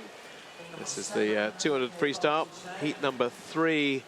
And we're looking at the far side of the pool. We're looking at the Dutchman, I think, in lane number 7, blazing the trail. Now, maybe he's also doing a time trial as well. 55.16. And Sam Crabtree in second place. Berian Melema of the Netherlands in third place. I don't think this one's doing a time trial, Bob. I think he looks in so controlled. Well, his entry time is about the same as everybody else's. So, I mean, everybody else is 1:53. So well, everyone else is either swimming slow or he's having an amazing swim. Exactly that. And I'm thinking he's entered on 1:53, as is everybody else in this field, and he's winning this by about 2 seconds. He is a fantastic swim. But he's doing, like we said, what Adam Peters said to do is in them heats, just go for it, leave nothing on the table, just absolutely give it everything you've got, and he's certainly doing that. Well, his entry time, and again, because he's 16, you presume this is his personal best, is 1:53.94. Well, it looks like he's just going to be about that. 1:53.02. So does that mean everybody else is swimming slowly this morning? Yeah, they're about 2 seconds off, aren't they? So Dutch 1-2. Top of the Brits is Jamie Scholes in third place with a 1:56.6. Jamie Wilkes also in that region with a 1:56.7. Samuel Crabtree with a 1:57.18. So curious race that, because I said they're all entered on about the same time, but he was a long way clear of everybody else. Right. Ian Evans of City of Cardiff in 1. Alexander Kunert, Germany 2. Archie Goodburn of Warren de Baths 3. Bart Summerling of the Netherlands in 4. Sam Budd of City of Sheffield. Yeah, he's in there. He did pull out of the 800 last night, but he is in for this one. Probably saving himself for this one. Max McCusker of Millfield in 6. Kieran Bird, Millfield in 7. And Harley Benches, who looks to have a Dutch name, but is swimming for Wigan Best. Well, Sam Budd has had a good start here, so it looks like he probably did pull out of that 800 to be able to go for this one this morning. Alexander Kunert of Germany is the leader at 50. Of course, there's the 200. And just give you that little hashtag. You heard Andrew Guy getting in touch with us. If you want to get in touch with us, hashtag is EISM 18. Sound like you come from Yorkshire. EISM 18. I think I keep wanting to say, because John said ESIM. I keep wanting to say that, but don't confuse it. It is EISM 18. And at Beck Adlington? Yes. But we'll be able to pick up the hashtag and anyway. at Bob Ballard Sport as well. That's mine. So I'm never quite sure how that works with hashtags. Oh, Bob, you're showing your age there. You could just follow the hashtag. But at least I'm on Twitter. That's true. Yeah, I haven't been on for a while, but I just don't quite get the hashtag thing. But well, Sam Budd's dipped down here slightly. He looked kind of strong over that first 100 metres, but looks like he's just fallen short of the pace a little bit. He has a little bit as we look to the far side of the pool, and Kieran Bird, who is leading the British charge in this one, in lane number 7, in 1:22.48, just ahead of the German, Alexander Kunert. It's interesting what's gone on in these call rooms, because like in this heat, they're all entered on the same times, but completely spread out. It is a very curious one, this. I don't quite know what is going on with this 200 free, because look how far spread they are. But no doubt that Kieran Bird's going to win this. Is he get close to his 1:53? Oh, yes, he is. 1:51.45. He's come down by a massive amount. He's come down by 2 seconds. 1:53 becomes 1:51. He looks more tired than happy at the minute, but I'm sure once he's caught his breath, he'll be very pleased with that. Yeah, go on, breathe. Breathe. Got to find the energy to get out of the pool now. But 1:51.45, Kieran Bird. Good effort. Really good effort. That's our fastest time of the morning so far. The main heats from 7 onwards with the big names. Bediso's back again. Lane number 1 from Mount Kelly. Max Murphy of City of Milton Keynes. Ryan Reeder of Daventio. Reg Lloyd of Team Ipswich. That's not a very normal name to hear these days. Reg, is it? Reg is an unusual name for us. Yeah. I like the name Reg. I like it, but it's not a common name these days. Jamie O'Connor, that swim of 5. Xavier Castelli, who got 2 medals yesterday, is in lane 6. Angus Barr, University of Stirling in 7. And Lewis Kerrod of City of Leicester is probably just about leading. He is at the 50, 26.35. Then we have Xavier Castelli and Federico Bediso in lane number 1. And this is a bit more of an even race.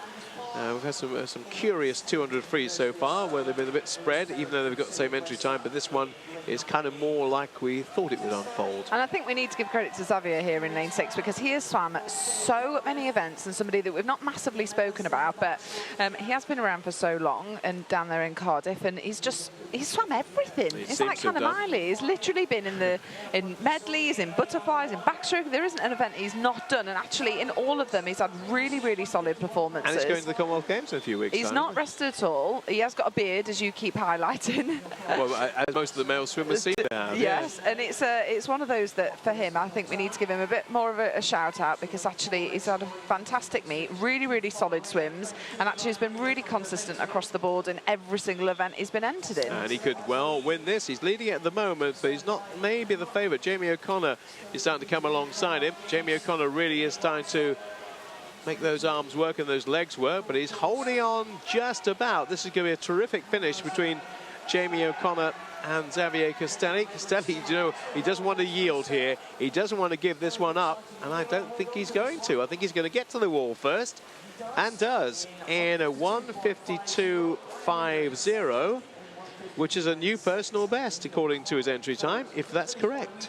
Yeah, not quite as fast as Kieran did in the last heat, but another great swim from him, for Xavier. I mean, I'm sure it probably... Is he in anything else this morning? Wouldn't surprise me. He's not the 400 IM, is he? Can't see him. No. No, he's not. I think this is probably his last event. Slacker. Yeah. Slacker. Yeah, so I can't stand these part-time swimmers. On to heat 6. So nearly into the main thoroughfare. Just checking that everybody's in place. Then they are. Luke Robbins of University of Stirling in 1, Rafael Miroslav of Hamburg 2, Matthew Richards, Royal Wolverhampton 3, Martin Walton, University of Stirling 4, Thomas Flower of Richmond Dale 5, Jakob Karl of Hamilton, that's the Hamilton Dubai, by the way.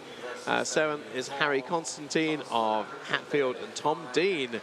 Well, Tom Dean had a great swim yesterday. We need to talk about Tom Dean, because what a fantastic swim he had last night. It just blew the field away. It's one of the swims of the week for me, I've got to say. That's what I am last night. And rightly so. What a fantastic performance from him. And hopefully he won't be too tired, and he'll be kind of running on the adrenaline. And kind of, I think when you're swimming well, and you know you're swimming well, you can just carry that through, because you know that you're on a high. But obviously that performance last night was incredible. Well, he's there or thereabouts in this one. 4th place at the moment for the swimmer from Maidenhead. The leader, though, is in lane number 2. That's the German Rafael Miroslav. Looking across the far side of the pool, Jakob Karl of the Hamilton Dubai Club. And that's the orange cap that's easy to detect. On the turn, the German leads by almost getting on for a second over Karl. 3rd place, Tom Dean is really coming up through the ranks here in lane number 8.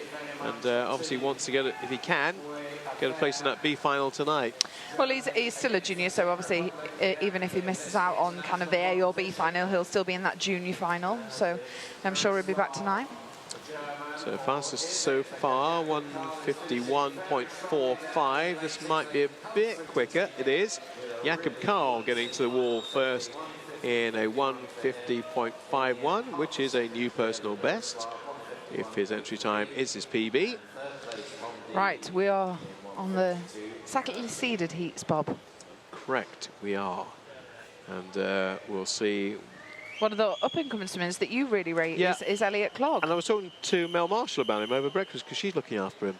And she says, yeah, you're right, Bob, for once. She says, a couple of years down the line, he's going to be very, very good. Well, he's already pretty good at the minute, isn't it? And we saw Jarvis this week as well in that 200 medley yesterday, swimming very well. So them two train together. They know each other's kind of strokes and tactics, so hopefully they can encourage each other in this heat. All but lane 8 are in the pool. Thomas Kingham of Loughborough, Mark Sanchez of Spain, Elliot Clogg Loughborough, Paul Zellman of Germany, Jarvis Parkinson of Loughborough in 5, Miguel Duran of Spain, and Craig McLean of University of Stirling. Yes, Cloggy came up through Mansfield, then to Sheffield, now part of the Loughborough programme, and he is 19 this year. I just think sometimes you instinctively see swimmers, you think, yeah, this kid's got something. And a couple of years ago, I thought, yeah, he really seems to have a lot of potential. Let's see whether he can actually progress, and certainly Mel thinks he can. Well, he's only 19, so for a boy, he's still fairly young, isn't he, on the team. Mel Marshall is just stood to my left, so I'm watching her, see if she doesn't look too impressed at the minute, but... You can never tell. She's a hard task mistress. She is indeed, but I think if Elliot's going to come on, he's definitely in the right place there with Mel's a fantastic coach. Obviously not just what she's doing with Adam, but just across the board. And obviously they've got a great centre now there in Loughborough with obviously Ian Hume being there, Dave Hemmings, Mel Marshall. They've had some changes over the past couple of years, but Elliot's looking a little bit tired here, I'm not going to lie. Just slipping off the pace a little bit into 7th. Yeah, 7th place, not where she wants him to be, certainly not where he wants to be. Jarvis Parkinson is the most advanced of the Loughborough swimmers in 2nd place, and he's trying to make sure he gets a place in the A file, not the B file, because he was in the B file the other night. And he needs to be looking a bit higher than that. He's going to get beaten by the German. Paul Zellman's going to win this without too much doubt in lane number 4. Question is, how close can Jarvis get to him? 151.65. Not Elliot's morning, was it? I think those Martians are back, Bob. 100 metres. I said elephant, but yeah, Mel's face is looking a little bit dubious as to... Is she going to write something down, or is she going to throw a book away? I'm not quite sure, actually. 2nd place, Jarvis in 151.65. So, yeah, that was very un-Elliot-like. And by the way, I can back up what you said now that Jay's about to get in the pool. You know, you said he looked like he thought he might be about to throw up last night. Yeah. You were absolutely right. 800 hurts. It really, really hurts. So I'm not surprised. He said he nearly passed out in the swim down pool afterwards. Oh. That is how much that hurt last night. Ouch. But he's back in. He's decided to do the 200 freestyle, which is his weakest event. He is in lane number 6 for this one.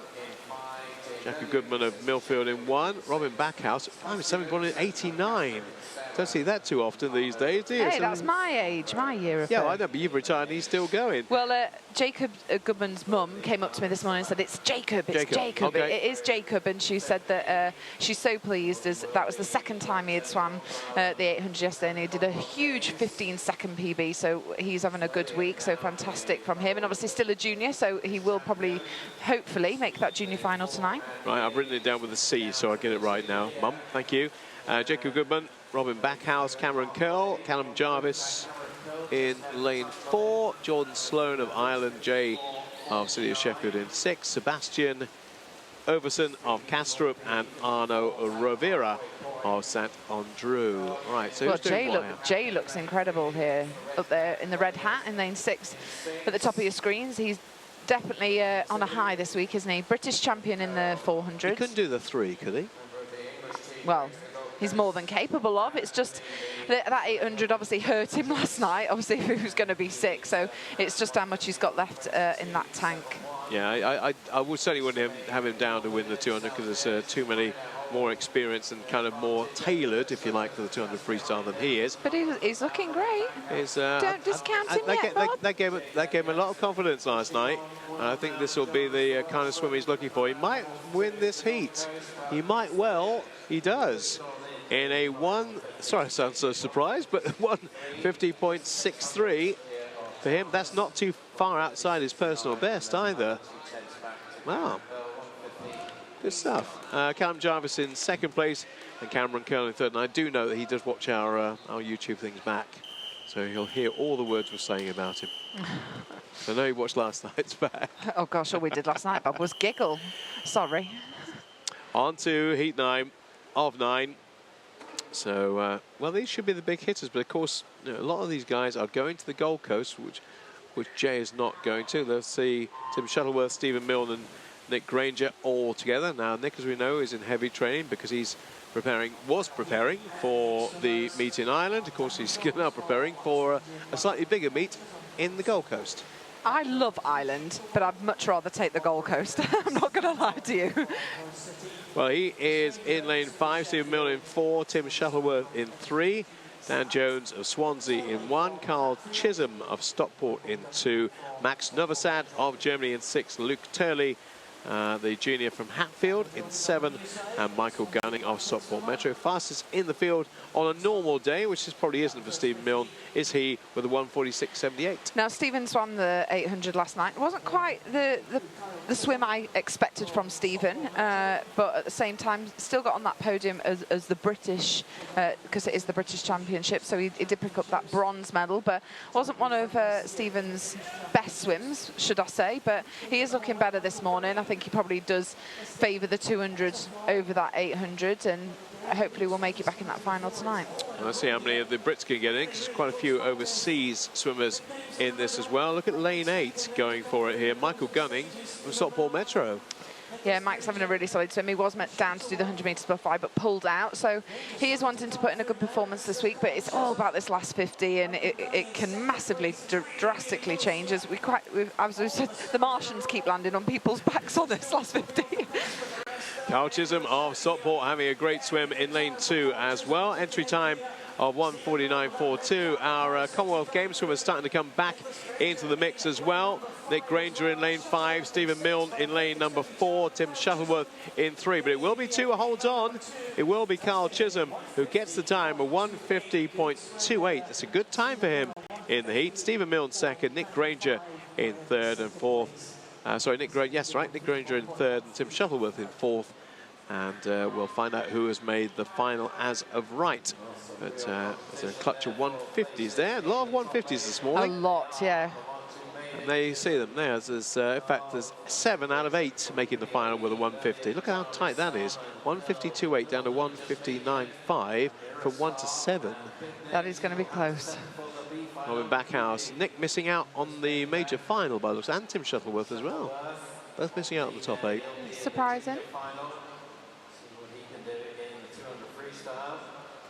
But, if you do 150 this morning, you're in. And so I imagine it's Jacob Carl as well then with a Jakub, but there you go.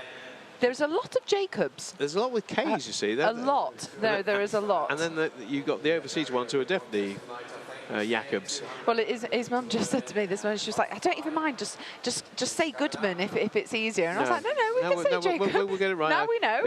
I'll change it every time we put a C in. Oh, she doesn't mind. That just makes it easier for us when we're looking down, because there are Jacobs from Netherlands, and there's Jacobs from here. Bob, I think you would do a fantastic job of announcing all these names. Like, I can't even read some of them, let alone try and pronounce it. So credit to you. Well, I'll do my best and say I'd rather get people's names right than wrong. So corrections are always welcome. Because I'll make a mental note and I'll write it down, and I'll probably forget. On to the 200 metres butterfly. Looks like we have all 3 for the first of the heats. Now, this must be Ellen Gandy's British record. It is.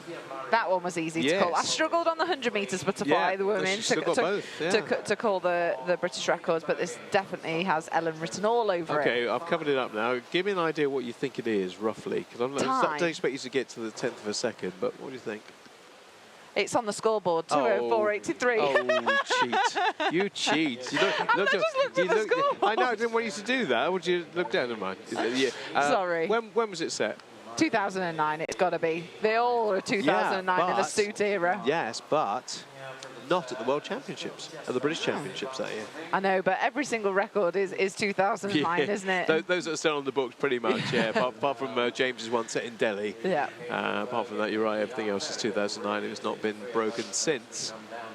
And, we haven't really had anyone kind of fill those boots of your Gemma Lowe and your Ellen Gandy over the past couple of years. So it'll be interesting to take note of some of the juniors coming through to see if there is anyone. Well, Alice Thomas is the nearest we've got at the moment, I suppose, isn't she? Yeah, Alice is... yeah, she is, definitely. And Alice was brilliant on the skins last night. I think we need to give credit to Alice. Oh, absolutely. She didn't win the race, the original race, but then she went flat out in every single one of the skins after She just swam absolutely incredible. So if she swims, she may as well just do the skins again, but for the 200 well, this she did morning. last night. Yeah, exactly. Yeah, she did the 200 last night. Hopefully it didn't tire her out too much and she's able to put in a good performance today. But Yeah, it's one of those that we've always had that battle of, I always remember Gemma Lowe and Ellen going head to head and things like that, but it's one of those, it is one of those events that we've not had that much depth in the past couple of years. It's true, we've got a whole surfeit of people in the 200 breaststroke now, but not the 200 butterfly as yet. We'd like to see that change. Pia Murray, Ellesmere in 3, Mia Leach of City of Peterborough in 4. Of course, all of these born in this century. Caitlin Bergin of Stockport Metro is in lane number 5, and she is the one that is setting the pace in this 200 fly. Her entry time is 2:19.63. She's just going to be a little bit outside of that, and she'll come in with a 2. So Mia Leach is going to get there first with a 2:20.81, and she's on a 2:18, and second to Caitlin with a 2:22.58. In all, we have 6 heats of this, and we'll get to the seeded heats from heat 4 onwards. There's the heat 2 lineup for you. We'll make sure everybody's in place before I give you those names. Yep, looks like we are all present and correct. All 6 listed are there. Abigail Burr of Swansea, Femke Spearing of Netherlands, Rachel Anderson at Millfield. All these are juniors apart from Abigail. Megan Allison of City of Newport, Gaia Alcaraz of Aberdeen, and Sophie Freeman of Colchester, who is 13 years of age, going in lane number 7. Wow. It's definitely more common amongst the girls, isn't it, seeing the kind of 13, 14-year-olds than it is the boys, but we've had so many of them this week. I mean, Freya Colbert we've talked about, Katie Shanahan as well, she's been another one. I'm trying to think off the top of my head, it's Sunday morning and my brain's gone. There are plenty. There's a big catalogue we could probably go through if we had the time to do it, but you're right, it's so rare, isn't it, to see boys kind of get world class at 15, 16. It happens very, obviously Michael Phelps is an exception, Ian Thorpe would be an exception, but you know, you can't read off a long list of names. Definitely not, and yet when it comes to, I mean, we can think of Ruta, for instance. Yeah. She was 15, was she 15 or 16 when she picked up 15, her? I think. 15, yeah. Katie Ledecky was 15. We've had a number of kind of teenagers storm to Olympic medal success. Well, let's see if any of these can. In this field, we have, say, a 13-year-old and 4 15-year-olds, and Abigail Spur, the only senior, if you like, in this field, and she is in lane 2. But all the juniors at the moment are up at the front of the field, including our swimmer in lane number 4, Rachel Anderson from Millfield. One of Ewan's talents, 1:42.83, just behind Sophie Freeman of Colchester. She's leading, and she is, of course, our 13 going on 14-year-old in the outside lane with the yellow cap. Yeah, fantastic swim from her. 200 butterfly does make me nervous though, Bob, because down that last 50 metres, it just looks painful, doesn't it? It does. But not for these girls, but as in you can get it over 200 butterfly. It's like the last 50 metres, you're like, ah! Well, you're going up and down rather than forward. Did it not seem that the end block is getting further away all the time? Yeah, not for Sophie, but I just mean in general, you can see that over this event, and it is one of those that you kind of have to look through your eyes a little bit, through your hand, because you're a bit like, it makes me nervous. That's a 1 second PB. 2:17.80, 2:17.90 compared to 2:18.90. Great swim. She has improved upon her best ever time by a full second. Well done to her. On to heat 3. We look across. Full line? Oh, no. Oh, yeah, we have full lineup. No, I think we're missing 6. I think she was just hiding. Oh, she was hiding. Peekaboo. I know you're in there somewhere. Yes, there she is. Maisie Ellett of City of Leicester in 1. Zara Leleu of Wrekin College in 2. Alba Guillamon of St Andrew. Oh, some hard ones here. Regitza Guard of Castrop in 4. Say it quick and with confidence, Bob. Shannon Stott of Hatfield 5. Charlotte Robinson, that's a nice easy one for me. City of Leeds, she's another 14-year-old in lane number 6. Holly Williams of Cleethorpes in 7. And Tara Howarth of Edinburgh University in 8. So Maisie Elliott, we're looking at City of Leicester. Is either 14 or 15, because we've got an age of 2003 birth year. Yeah, but 200 metres butterfly, a lot of tactics come into play, isn't it? Because you're either kind of a bit more of a 100-sommer, so you go out fast and you kind of hang on, or you just kind of get a little bit first easy on the 100 and then you just start to pick it up through that last 100 metres. So there is definitely a separate, two different ways of swimming this event for sure. It's just whether you favour the 200 over the 100. I would say for Alice Thomas, she favours the 100. And I think you're probably right, but she's got adaptable skills for the 200. Definitely. And we'll see those coming up in the final heat. Now here's the spread for you. Lane 8 and Lane 1 are at the front of the field here. Tara Howarth of Edinburgh University at the top. Down the bottom is Maisie Elliott of the City of Leicester. They've both got exactly the same entry time, 2:18.42. Well, on the entry times, though, there's only 2 seconds separating the whole field, so I'm not surprised that it is about a 2-second difference anyway. Charlotte Robinson is moved up into second. Maisie Elliott on the top of the rankings at the moment, but this is going to change. You can see it changing already before your very eyes. Charlotte Robinson is having a great finish. She came off the wall really strongly, did Charlotte Robinson. She swam it completely different. As I said, like the end 2 lanes, girls went out hard, whereas Charlotte swam it tactically brilliant. Smooth first 100 and totally come back across this last 50 here. Storming through. Can she get a personal best? Just outside it. Oh, just. Yeah, she's done a 2:17 before, does another 2:17, but not quite as quick as the previous one. But, I'm sure she'll be in that junior final tonight. Can't see many of the juniors going too much quicker than that, so she'll be in that final. Yeah, it's very good. There's only one more junior to come, I think, in the rest of it. That's Kiara Slosson in 6. And in the next heat, there's 3. So she's definitely in the final. Oh, yeah, isn't she? I've jumped ahead. Sorry, yeah. I was looking at heat 5 and 6. There's only one in those 2. No, it's the first of the seeded heats. Now, who's this woman?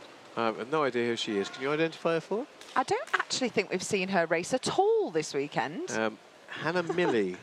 Hannah Milley from Aberdeen. Smiley Miley. Smiley Miley.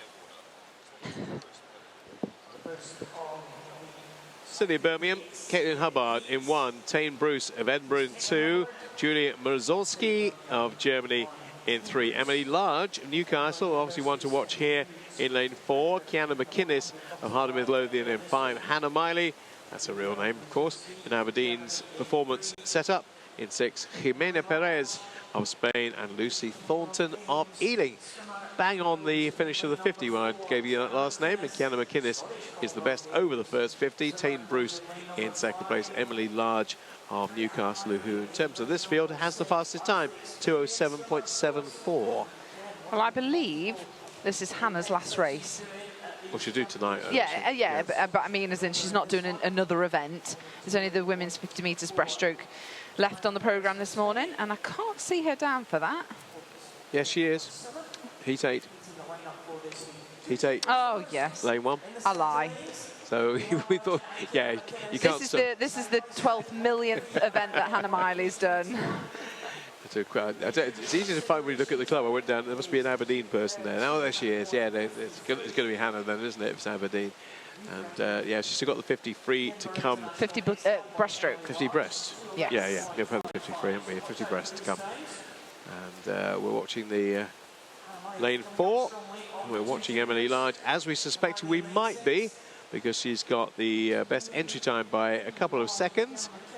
And Emily Large leading from Kiana McInnes. Again, another one of those juniors that Tim Jones was talking about in terms of, right, is she ready for the step up to the senior ranks? A lot will depend on what he sees from her here, I think. Well, yeah, well, we just spoke about the fact that this event has been lacking a little bit over the past couple of years, so these girls could definitely be the ones to fill those shoes and fill that void that we're after. She's going to win it, I think. The Newcastle cap very prominent. She's going to hold on. It's going to be a tight finish, but not that tight. 2:12.62. That's a good morning swim. It's not particularly quick, but she's got the job done. And I think she'll build upon that considerably tonight. Yeah, I mean, they don't have to massively exert themselves this morning with having that junior final, the B final and the A final, but at the same time, she just wanted to get to that wall first there, didn't she? More than focusing on the time. Hannah in second, a couple of seconds outside her entry time, so... Has Hannah not been quicker than 2:11? I'm sure she has. That's her entry time. Yeah. I don't think that's her best. Here's Amy Wilmot going in heat number 5 for University of Stirling now. Melanie Hall of City of Sheffield is in lane 1. There's no lane 6. No Holly Hibbert. No Charlotte either in lane 4. Correct, yeah. 2 gone. So Melanie Hall, City of Sheffield 1. Rosie Rudin, City of Sheffield in 2. Amy Wilmot, we mentioned, in 3. Laura Stevens of Plymouth in 5. 7 is Isabel Jones and Tori Sopp of Wirral Metro in lane 8. I'm not surprised Holly's pulled out of this. She's had a fantastic week, being obviously British champion over that 400 and 800, but she looked tired when she was speaking to John last night in the interview. She said she was like, I'm tired, I'm in really hard training, so not surprising that she's probably having a rest day today. Laura Stevens is giving it a good old crack in here in lane 5, isn't she? She's certainly the first 100 anyway, really testing herself. The Plymouth Leander swimmer with a 2:09.32 entry time.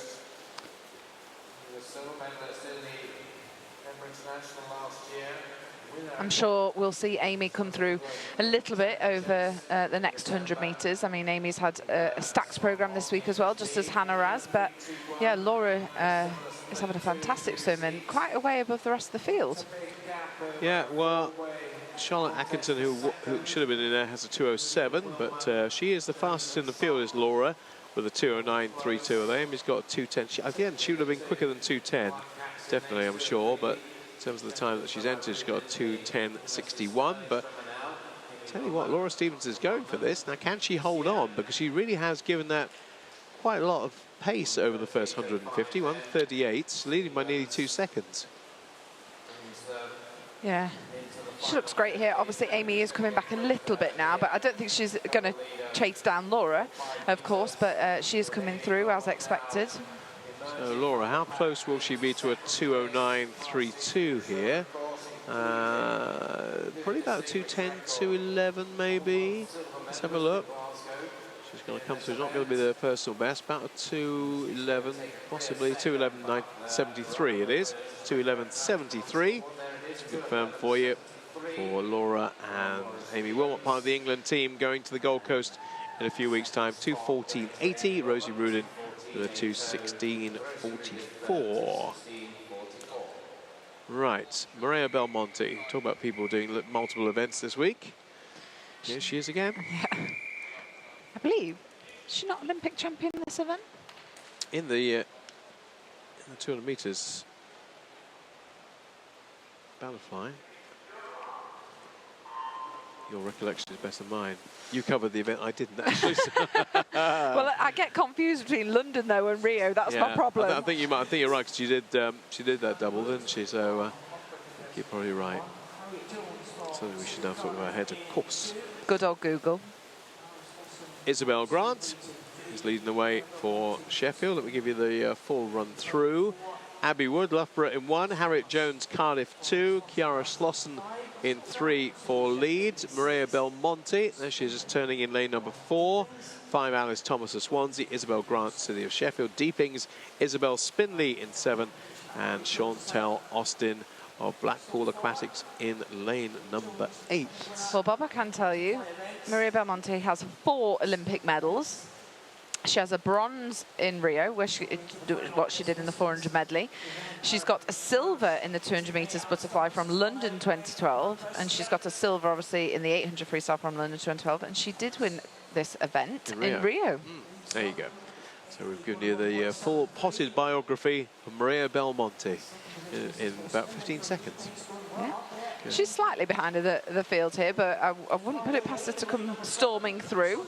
Well, I think she knows she's got plenty in reserve, but this is an incredibly impressive performance by Isabel Grant of Sheffield, is it not? Goodness me. I think that's Alice Thomas, is it not?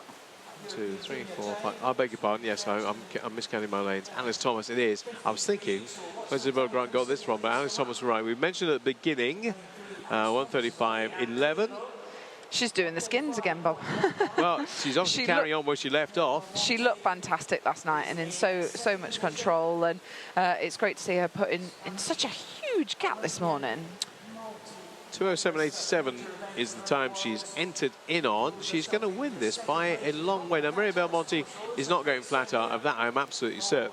And I don't think Alice is either. But this is going to be a very, very quick time for a heat swim. 2:09.07. There, she's a long way clear of everybody else this morning in terms of time. And what did she win that by? She won that by 3 full seconds over Maria Belmonte. Yeah, that is quite surprising. But obviously they have got the finals tonight, so hopefully Alice can back that swim up. That was fantastic, and it'd be great to see her getting closer. I mean, if her entry time is her PB of a 2:07, she could be getting really, really close to that tonight. 2:09.07 right there. Seems to be fine. Thomas, then Laura Stevens. So Emily Large, Hannah Miney makes the final. Hannah McInnes, Kiara Schlossen, and Amy Wilmot just sneaking in there in 8th place for the top 8, and that will be, they're all not juniors, so that'll be the B final there from 9 down to 16. The juniors a little bit further down the pecking order, so yeah, really good time, and a couple of seconds quicker than anybody else. Overall, Alice Thomas from that one. Right, 50 metres breaststroke. I think we know what's coming here. Well, we'll know what's coming in heat number 9. A certain Adam Peaty. World record, which he's actually entered in on here. Good. He actually put his world record down at his entry time, which helps. It's not very often that you see on a 50 metres event that somebody is 2 seconds ahead of the rest of the field. Yeah, which of course he is. Let's see what it's unheard of. Well, over yeah, 50 metres. and we know he'll give it a go this morning. It won't be a case of holding back.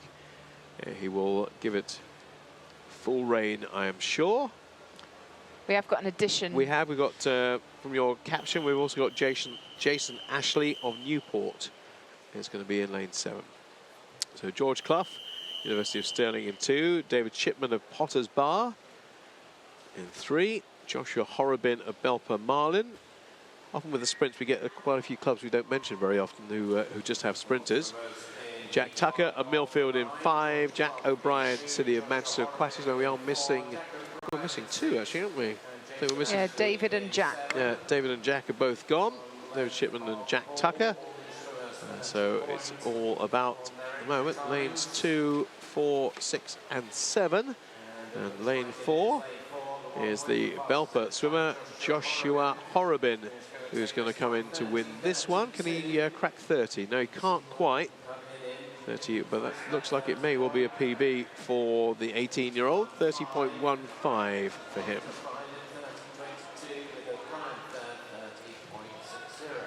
Right, on to heat number 2. And again, we'll try and check and see who's in place and who is not. 1's there, 2's there, 3's there, 4's there, 5's there. 6, no 7. No 7. Everybody else in place. There they are, named for you. So I'll just give you the clubs. Sheffield, Mount Kelly, Plymouth, Edinburgh, Preston, Weston-super-Mare, City of St Albans, City of Cardiff, and there is a job going for me on Virgin Rail announcing the stations if this job ever dries up.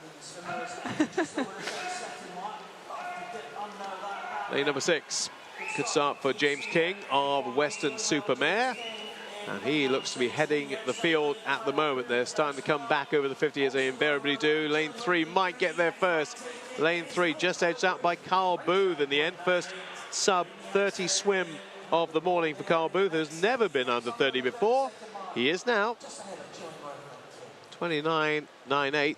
Entry time of 30.31 for the City of Cardiff swimmer. It's got to be nice to go under that barrier, isn't it? Because that's a definite marker that everyone wants to dip under. Like 50 is for the 100, so 30 is for the men, I suppose, yeah. for this age group anyway. Definitely. Unless you're Adam Peaty. Yes, you don't even think about those numbers, do you? So we're missing 2, we're missing 3. I think that's all. So Glasgow, Ellesmere, City of Manchester, Plymouth, Perth City and University of Stirling all involved in this one. And the nodding dogs in the in the 50 metres. They bob up and down like corks on the water. Get lane number 7. Perth City's Zenia Salkovskis, and also Adam Metcalf, who gets to the wall first for Ellesmere College in the fastest time of the morning so far. 29.84, a couple of 20.07s, and a 30.15. Fastest of the morning so far. Heat 3 of 9. So It's surprising that everyone else just doesn't go, yeah, this is Adams. well, they do want the silver and bronze medals, however, which are probably worth quite a bit to them at national level. No 3. 5. No 5. See, that's what they're doing. Yeah, they were good. Oh, can't compete at that, can I? So heat number 4. Hamburg, West Lothian, Preston, Glasgow, Leeds, Abingdon, Vale, all in this field. We're looking at the outside lane again. Harry James of Abingdon Vale's had a really good start with an entry time of 30.08. Keeps going like this, he'll be going under 30 for the very first time. 2 yellow caps on the far side. City of Leeds in 7. Harry James of Abingdon Vale is going to go through as an outside smoker to win it. Is he? Yes, he is. Oh, didn't break it. Thought he was going to break the 30 barrier there. Yeah, so tonight there will be a skins event in this. We still need to find out why it's called skins. We'll do that. I'll have a look. Yeah. I'll try and find out why. Was it once sponsored by a potato company? No clue. But there is just the junior final, and then there is just the A final. There's no B final, if you like, as the... Could be they originally did it with no clothes on. I don't want that image, Bob. Right, no lane 1 in this. No lane 4 either. No. Has everyone gone home? Possibly. Probably thinking that we should as well. Anyway, Jasper Lai and Thomas Wiggins not with us. Ellesmere, Edinburgh, Satellite, City of Oxford, Pioneer 79, and Netherlands in this one. Who is that? Who's really forcing the pace? In lane 5 is Adam Frost of Satellite. And lane 7, Joseph Murray of Pioneer 79. Looks like the purple cap will get to the wall first. It is Adam Frost of Satellite with a time of 29.56, fastest of the morning so far. And we have 2 under that 30-second barrier. Joseph Murray getting there as well. Your boy, Bob. Your favourite name in he's lane here. 5. Toba Mori is here. See, we can't even fit it on the caption. It bleeds right into the City of Oxford on our caption there. Oh, no lane 6. No lane 6, which will No be... lane 3 and no lane 1. So no Thomas. No Thomas Speed, no Nicholas Quinn, and no Joel O'Halloran, but Toba Mori and Mackay Champion is in there. He's in lane 5. I'm absolutely astounded by Harry because he swims exactly like Adam. They're in that black hat in the middle lane in lane 4. It looks like it could be Adam. I was about to say, if you look sideways on and said, who's that swimming, somebody would say, that's Adam Peaty. Tell us all the time. Well, you know it's not Adam because he's not winning, but at the same time, he swims exactly like Adam. Race is won by Robert Cowley in a 29.16. And that will be a 0.2 of a second personal best. Again, if his entry time is his personal best, which we presume it probably is. And second place to Toba Mori. Toba Mori, Mackay Champion. What was his entry time? Just outside it, 29.30, does a 29.41. Right, we're into the main seeded heats now. James Wilby, he's had a great meet. He has had a great meet. Of course, he pushed Adam in the 100. No lane 3. No Lewis Clifford Stevenson. Everybody else is there. Greg Butler, Derby, Aitchison of University of Stirling, James Wilby Loughborough, Jamie Graham Ireland, Maximilian Pilger of Germany, Daniel Lim of Edinburgh in 7, and Callum Smart of the City of Oxford in lane number 8.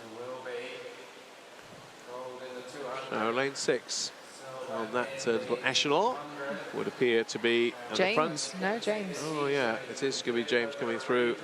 James Wilby, 27.79 is his time. His entry time is 27.58. Zach Atchison in second, and Maximilian Pilger in third place. Let's see whether Craig Benson is with us for this one.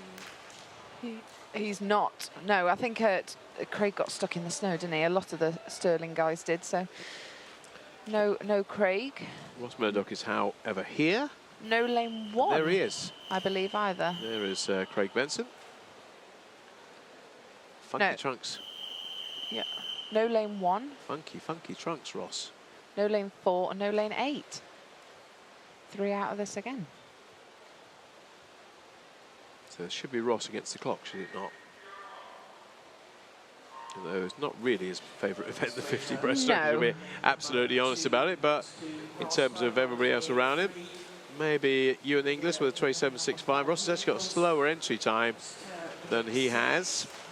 So Ross in lane 3. And as we're looking up the top to lane 6 to Chris Kerr of Warren de Baars and to Yuri Dijkstra of the Netherlands, but it's going to be Ross in a 28.04, which is very close to his entry time.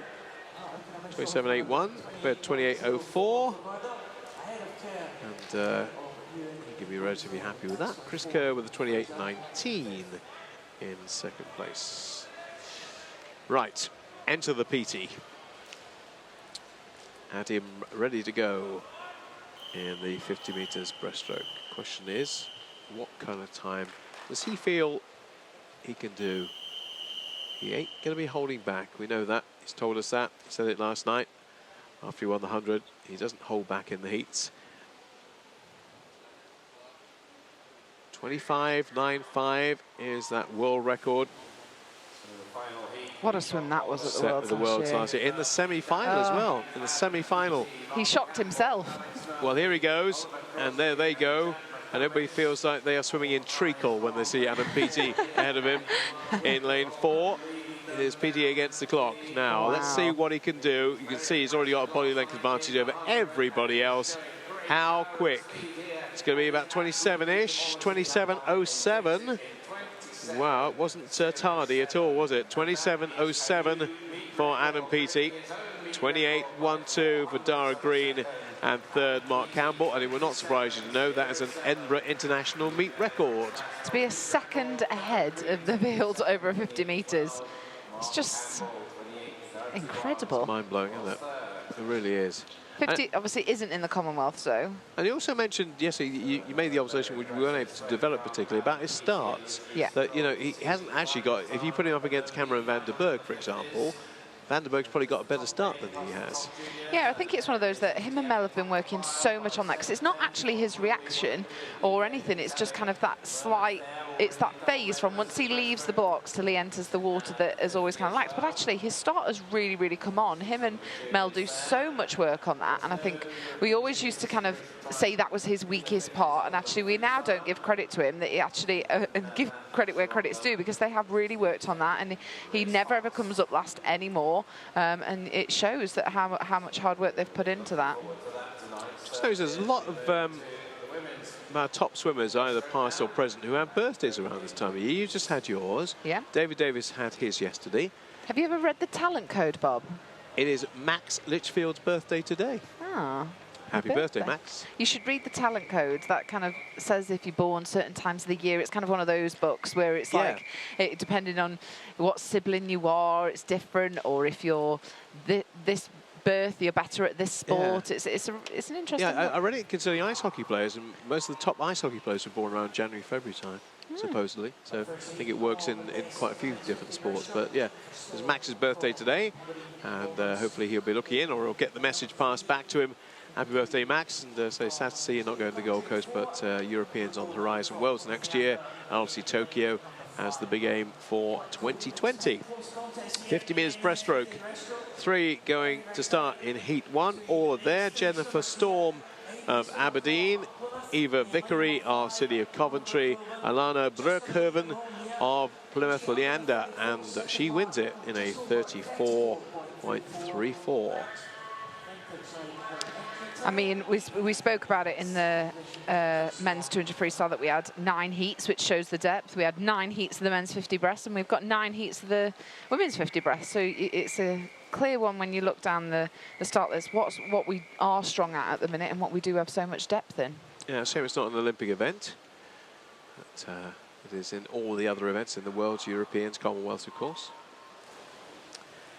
Imogen Mears are Bromley, Elisa Powell of Bromley, Mount Kelly's Savannah Best, Jess Cowell of Millfield is not there, Liv Davis of Hollywell, and Anya Reid of the First Club on the far side of the pool. On the near side, travel all the way up to Edinburgh, just to swim next to each other. Lane 4 though, Siobhan's got them, and Kelly's Savannah Best also going well from first. Well, Savannah looks like the clear winner here in lane 4. And she will be in a time of 33.73, new personal best for the Mount Kelly swimmer, entered on a 33.95. So heat 3 of 9 coming. I totally forgot the 50 metres were in the Commonwealth Games programme. I honestly just thought it was a 50 freestyle, but I forgot about that one. Sorry. Oh, lots of people not in this heat. We've got no lane 1, no lane 2, no lane 6. So no Molly Lee, Mitchell Bowen, or Isabel Rose Berlin, but Ellie Riley closest to us. Stephanie Andrews of Monson, Ayana Lawson, Malika Snyder in 7, and Flora Perkin of Newton Abbot.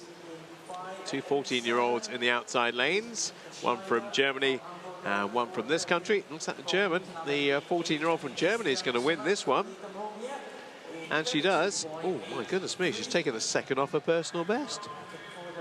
33.85, 32.83. She's taken a whole second off her personal best in a sprint. That's Great morning for her. terrific indeed. And Flora Perkin with a 33.52. That's a new personal best for her. What's the as British well. record in this, Bob? British I'm record. sure you'll tell me. I will tell you. I will tell you, provided I've written it down. It's Imogen Clark. Set at the British Championships last year, 30.21. No one quite dipped under that 30 mark. Not there. yet. No. What will happen today? Probably not. No. On to heat 3, and all present and correct in this one. You see the lineup on your screen, so I won't go through it for you. We'll just keep an eye on who's doing what. And in lane number 6, it is Morgan Penny of Mount Kelly, who is looking particularly good. So too is lane 8, Emily Lawrence of Preston on the far side, but coming through with that yellow cap in the centre. But not going to catch lane 6 is Britta Kerhurst. Our winner is Morgan Penny of Mount Kelly.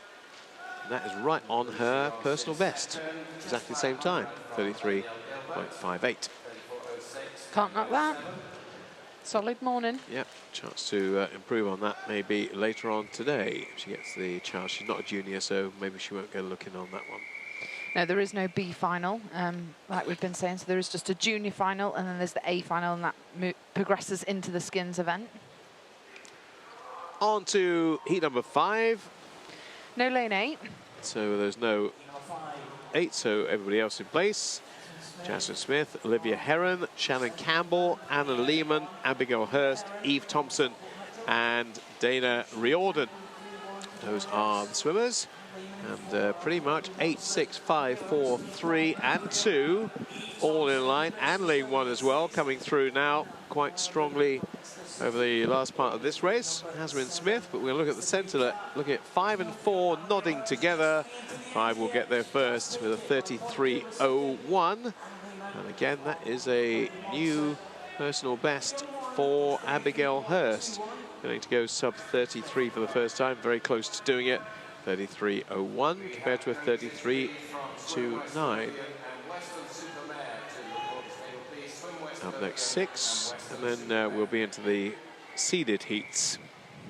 7, 8, and 9. I've taken out the cyclical. I keep trying to challenge you to say it, Bob. Well, I've said it about 3 times this morning, but it does. It wears me gums out. No 1 and 4 here. Okay, so got Julia Titzer, Anne Paulmans, Holly Rowlinson, Amy Hodgson, Tabitha Monkhouse, and Roxanne Oos. I think that probably is UYS, be my guess. Sorry if it's wrong, but UYS looks like an Oos. Yeah, roll with it. Happy with that. And then she might well win this. I'm going to have to try and get as close as I can. Well, she does. We will try and find out later on, though. She's just falling back a little bit off the pace. I think lane 3 is going to touch out first. It is the Dutch swimmer in lane 3, Anna Palmans. A 33.30. So it's still the fastest is from the previous heat from Abigail Hurst. Haven't had a sub 33 yet. Should come in this heat because we're getting into the top 24. If 24 will swim, they are all going to swim in this one. Sandra Garcia, Sandon Drew, Sanne Bush of the Netherlands, Katie Robertson, South Ayrshire, Monica McSharry of Ireland, Marina Garcia of Spain, Tatiana Belonigov of Guildford, Orla Adams of Aberdeen, and Sarah Tripp of Guildford. Now look at lane number 4, the Irish swimmer Mona McSharry go, and she really is going. Tatiana Belonigov of Guildford is trying to catch her, and is starting to catch her. And it might be quite tight between these two. Now, I think there's enough for the Irish woman to get to the wall, and she does in a 31.36. That's the quickest by quite some way this morning. And where did Tatiana fish in terms of time? 32.47 for her. It's just a little bit shy of her best. Now we're into the Loughborough section of the race. Yeah. The Rocksteady crew from Loughborough. Hannah Miley's back in the water there. Yeah, she is. In lane 1. In lane number 1. This will be her last heat swim of the week. Not her last final swim, because we know she's got at least one more of those later on today. Hannah Miley, Evelyn Alvarez, Georgina Evans, Sarah Vasey, Jessica Val, Ankharad Evans, Jemima Berkeley, and Lily Davis. All in there. Keep an eye on Sarah Vasey. She will go sub 30, or potentially could go sub 30 here. 30? She could. She's right on the 30 with her entry time. She could. Not sure. Well, Let's see. Let's see how close she gets to it. 29, 30. No, she'll be 31-ish. Yeah, 31.63. That's all right. That's the quickest of the morning. yeah. 31.63. Second place to Jessica Val. 31.77. What can we expect from Imogen Clark, our British record holder? It's one of those that these girls train alongside Adam Peaty all day, so that you'd like to think they have the speeds that Adam does as well. And obviously Imogen being the British record holder, so. Molly Renshaw in this one, of course, as well. And Chloe Tutton in lane 2. And Chloe Tutton, yeah. All Not their specialist not events, quite I all would our say. big names, but pretty much many of our big names are in this one, in the 50. And they're all pretty much away at the same time as well. Imogen Clark, British record holder, 18 years of age from Loughborough. And she is not holding back. Nor to Corrie Scott of Edinburgh alongside her. And in 7, Rosie Metz of the Netherlands. But this should be about the centre lanes, about 4 and 5 here. Imogen Clark against Corrie Scott. Imogen Clark's going to win this. Where will she stop the clock? It's quick. It's quick. 31.26, and the quickest of the morning from her. 31.26 will put her number 1 as far as the final's concerned tonight. Yeah, it'd be good to see Sarah and Imogen dipping down to that 30 mark, hopefully later in the finals. I think we'll get a sub 31, at least 1, maybe 2, potentially 3 tonight. Let's see who's made the final. The board will revolve. There you go. Right down to Rosie Metz, so she doesn't have to do junior final. She's in there. Looks like that's pretty much the B final for tonight. There's some more juniors sprinkled in from 17 downwards. Last event of the morning, Bob. Last event indeed, and it's the 400 metres individual medley, and the birthday boy is the Commonwealth record holder in this, Max Litchfield, with a 4:09.62 done at the World Championships. You witnessed it last year in 2017. How old is Max today? Do you know? Ooh, well, I don't know. But I will check it for you. Hold the line, caller. Well, I just put you through to the relevant department. And Max today is 23. 23 today. Happy birthday, Max. Happy birthday, Max. His brother Joe goes in heat 5. He does. 5 heats. 5 heats to this. It is hard. They've had a hard slog at this. They've had all morning to wait. Yeah, that's the other thing, they're hanging around. Finally, at 11 a.m. they're swimming their heat, and then tonight, in just 4 hours' time, they've got to swim it again in the final. They have. Jacob That's Davis of City of Birmingham, Lewis Gilchrist of City of Oxford, Josh Harris of Nova Centurion, Jonathan Milner of City of Leeds, all of them born either in 2000, 2001 or 2002.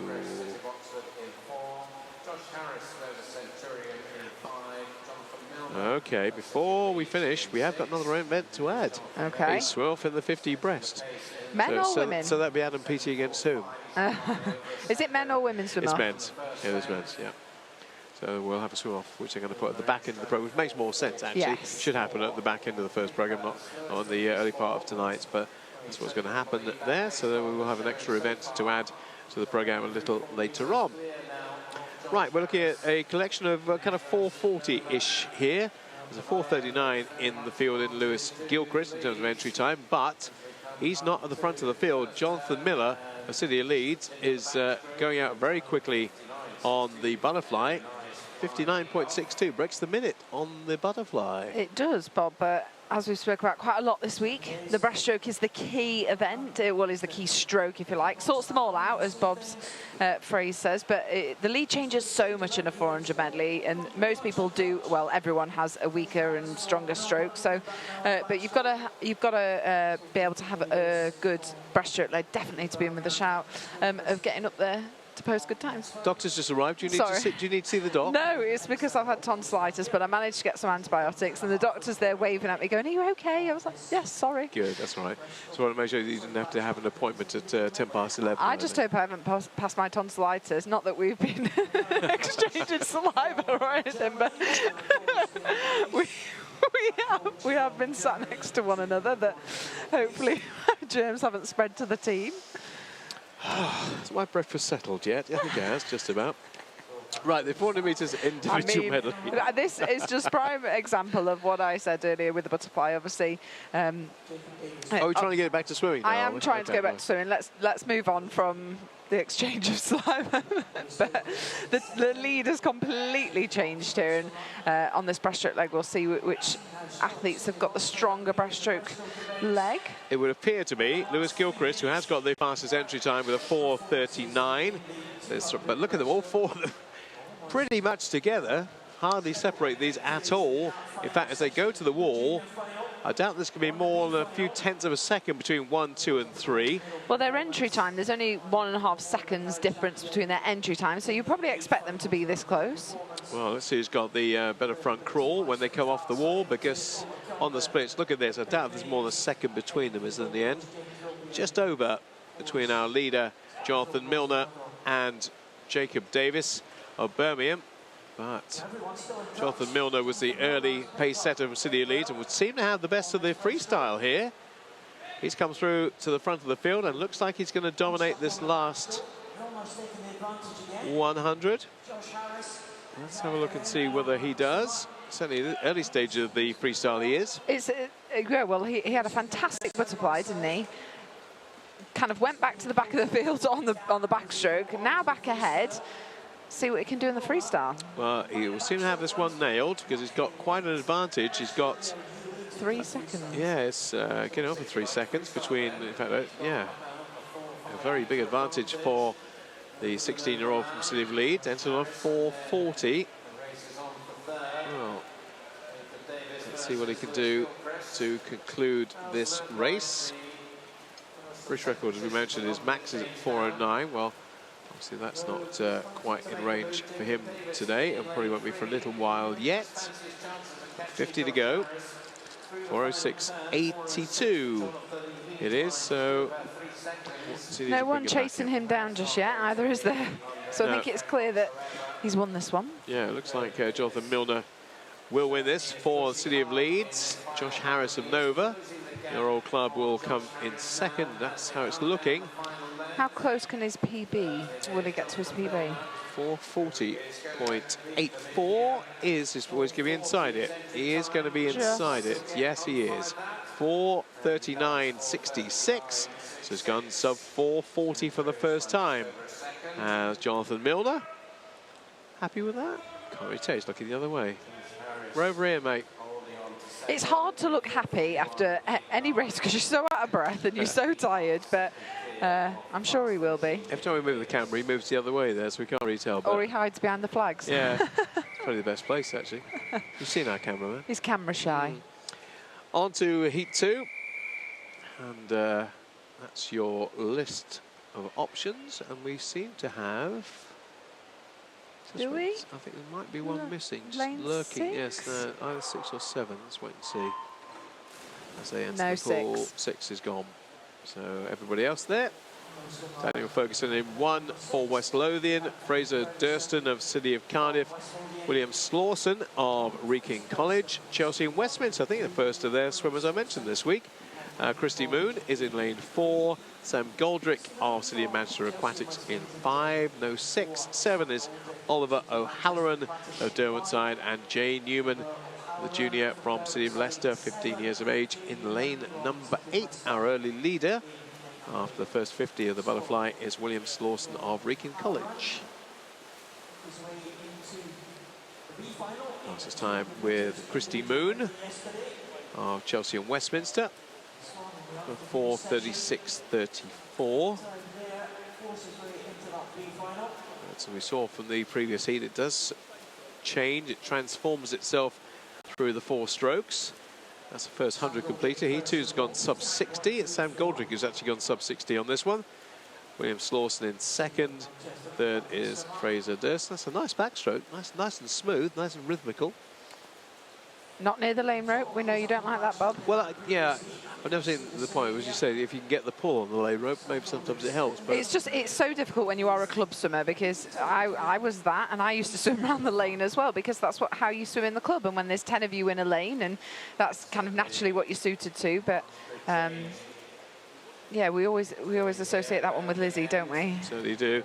Oliver O'Halloran is leading on the first part of the backstroke leg. Second place is Fraser. See how it's transformed around? I think we've had 3 different leaders now. We're only at 150. The breaststroke will sort them. It will sort them. The winner will come from that. They always do. Not necessarily the winner, Bob. We'll see. Let's see whether Oliver O'Halloran can back up his backstroke with his breaststroke. He's got a little bit of an advantage. As you can see, about 2 to 3 body lengths. So he's leading as we go in the breast. So let's see how this now develops in the next 100. His backstroke looked good. How good does his... It's a bit short. It's a bit short as they come through. And look at the breaststroke from the swimmer in lane number 2. That's Fraser Durston. He's made up a lot of ground. Look how close he's getting now, and he's quite a long way back up the backstroke. I think lane 7, Oliver has pulled away slightly. You reckon? Yeah. Okay, on that angle. It's hard with the camera angle. Yeah, it does. And lane 5's come back as well. It's O'Halloran, followed by Durston, followed by Sam Goldrick, followed by Christy Moon. Oliver just looks great to me, though. He does. Getting it done. Just a bit up and down. It's not quite as long on the stroke as a couple of the others. No. If you look at the comparison on the stroke there between him, if we get the wide shot again with the swimmer in lane 2, Alfie Kelly. Alfie Kelly's got a slightly longer stroke. Yeah. It's a bit more up and down as Oliver. Oliver has kept the lead, though. So it's going to be the 300. And Oliver O'Halloran from Sam Goldrick. And third place to Fraser Durston. And Christy Moon is in 4th place, but he's holding on. Good backstroke, decent breaststroke, and a pretty efficient freestyle.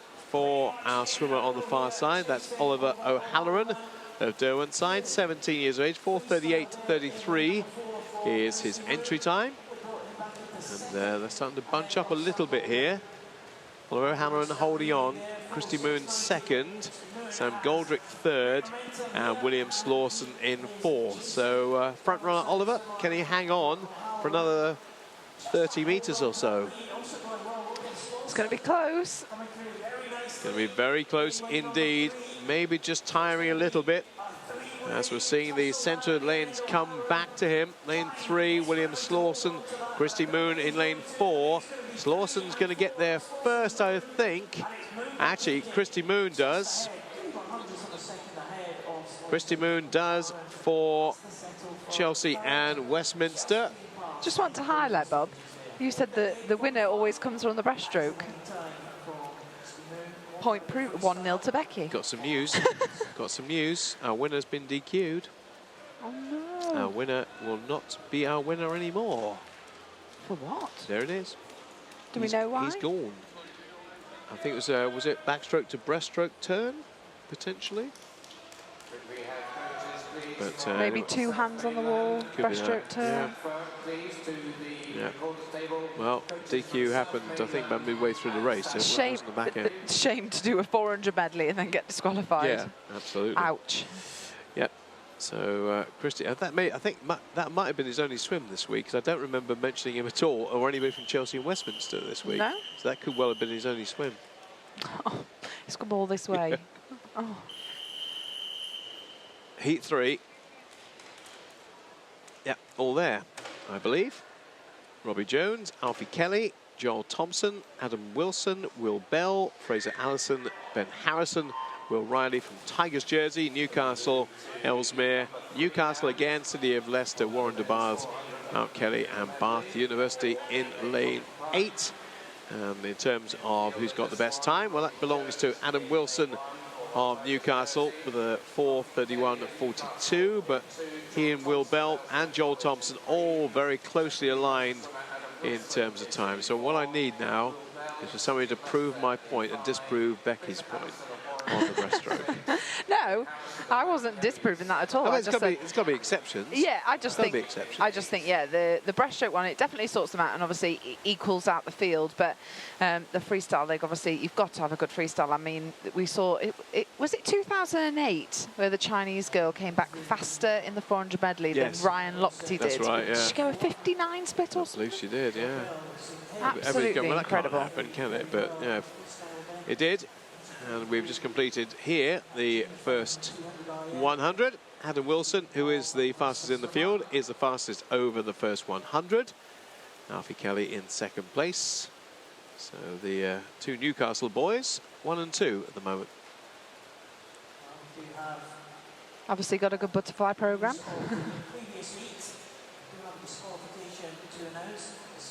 Now there's well, in those centre lanes, there's not much difference of entry time for the middle ones.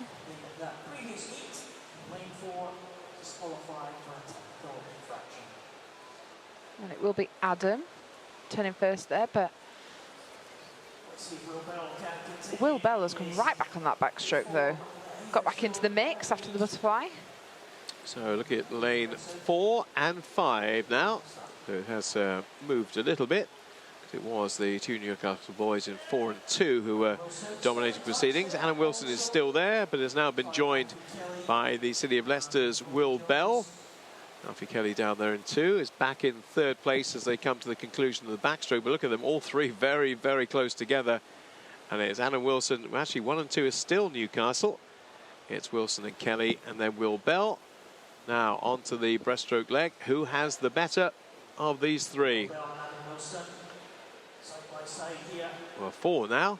They've already been joined by Robbie Jones of Thailand. Now, where was he going to the breaststroke leg? He was nowhere. No. We've seen Will in the pool a lot this week, and we know he's got a good freestyle as well, so we know that he can back this up, so he might be the one to prove your point, Bob. We shall see. It's not determined yet at all. No, but he's definitely made that lead even bigger there. A full kind of body length ahead now. Yeah, Will Bell, it's the first time he's really led in the race. He's managed to overtake Adam Wilson, who's, as you can just see, not particularly aesthetic breaststrokes, either of them, to be absolutely honest. If you're a connoisseur of breaststroke, you probably wouldn't look at either of those two, but they're... You haven't seen mine, Bob. That is true, I have not. How does it compare? The worst you'll ever see. No, I don't believe that. There was one. Oh, I can't remember now. It was either Europeans or World. I actually think it was Mare Nostrum. One of the Mare Nostrum events I did last year. I've never seen a breaststroke like it. And it honestly looked like somebody trying to get candy floss out of a machine. It was really weird. Well, look at the gap there. That is absolutely huge. So did the breaststroke help him? Well, yeah, it's proving your point, definitely. Is that 1-1 then? Are we going to go to extra innings? No. Okay. It is 3:59.27 for Will Bell. Let's have a look at his entry time. Well, he's entered on 4:31. So if he comes, well, he's got to come back in 30. It's going to be close. It's going to be there or thereabouts, isn't it? He's definitely got this one, and that there is no doubt. And I'm not aware of any DQ in this. So it looks like Will Bell is heading for victory. 4:31 the target time. He's going to get there with plenty to spare. 4:28.61 for our winner. Terrific swim that from Will Bell. Great PB. And obviously he'll have the final tonight. And also a new meet record as well. That's how good that was. Wow. It's an Edinburgh meet record at 4:28.61. Well, I think that might be broken. Yeah. As we've got Dan Wallace to come. Oh, Nathan Hughes is back. Nathan, our 1500 boy, 200 breast boy, was it? Yeah. It's just man of all trades. Did he do 200 IM as well? I think he did, yeah. And Dan Wallace. We've got Tom Dean back in the pool after that amazing swim last night. We've also got Joe Litchfield to come. We've got just 2 more heats to go. Got a lot of heat. Have you seen the last heat? Jacob. I told you, there's so many Jacobs here. Snuffs any crackers.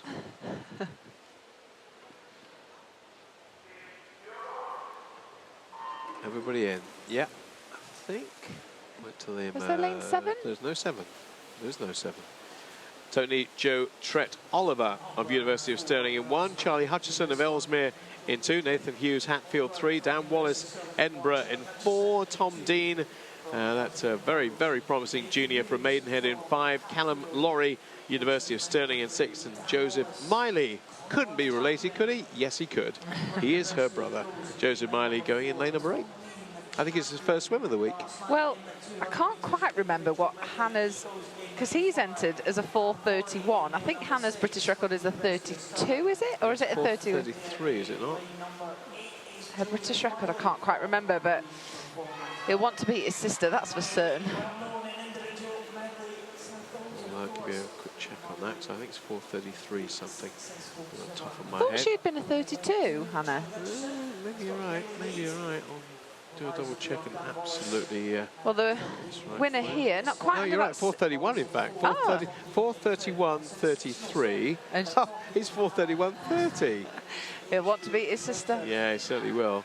Yeah, 4:31. I'm sure people scream at their televisions and at their computers going, you should know that. Well, swimmers retain their records in their head generally. Commentators don't, sadly. Well, no, I don't want. But Charlie had a great butterfly there. Didn't quite dip under that 60 mark, but we'll see what his breaststroke's like. But he's having a great swim here. Charlie Hutchison of Ellesmere. It's 15, going on 16. He's in lane number 2, and you're right, he looks very good and very much in control of this.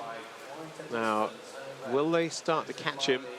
It's again a bit close to that lane rope for my liking. Well, I wouldn't rule out Dan Wallace in the middle of the pool, because we know Dan's got a really good breaststroke and front crawl, so I'm sure he'll come back. Tom Dean likely will as well. I'm not quite sure what the specialist stroke of Nathan Hughes is, to be honest. We've seen so many of them. Well, we know he's good at breaststroke and freestyle, because we saw him in the 200 metres breaststroke. Joseph Miley into second now. Third place to Tony Joe Trett Oliver.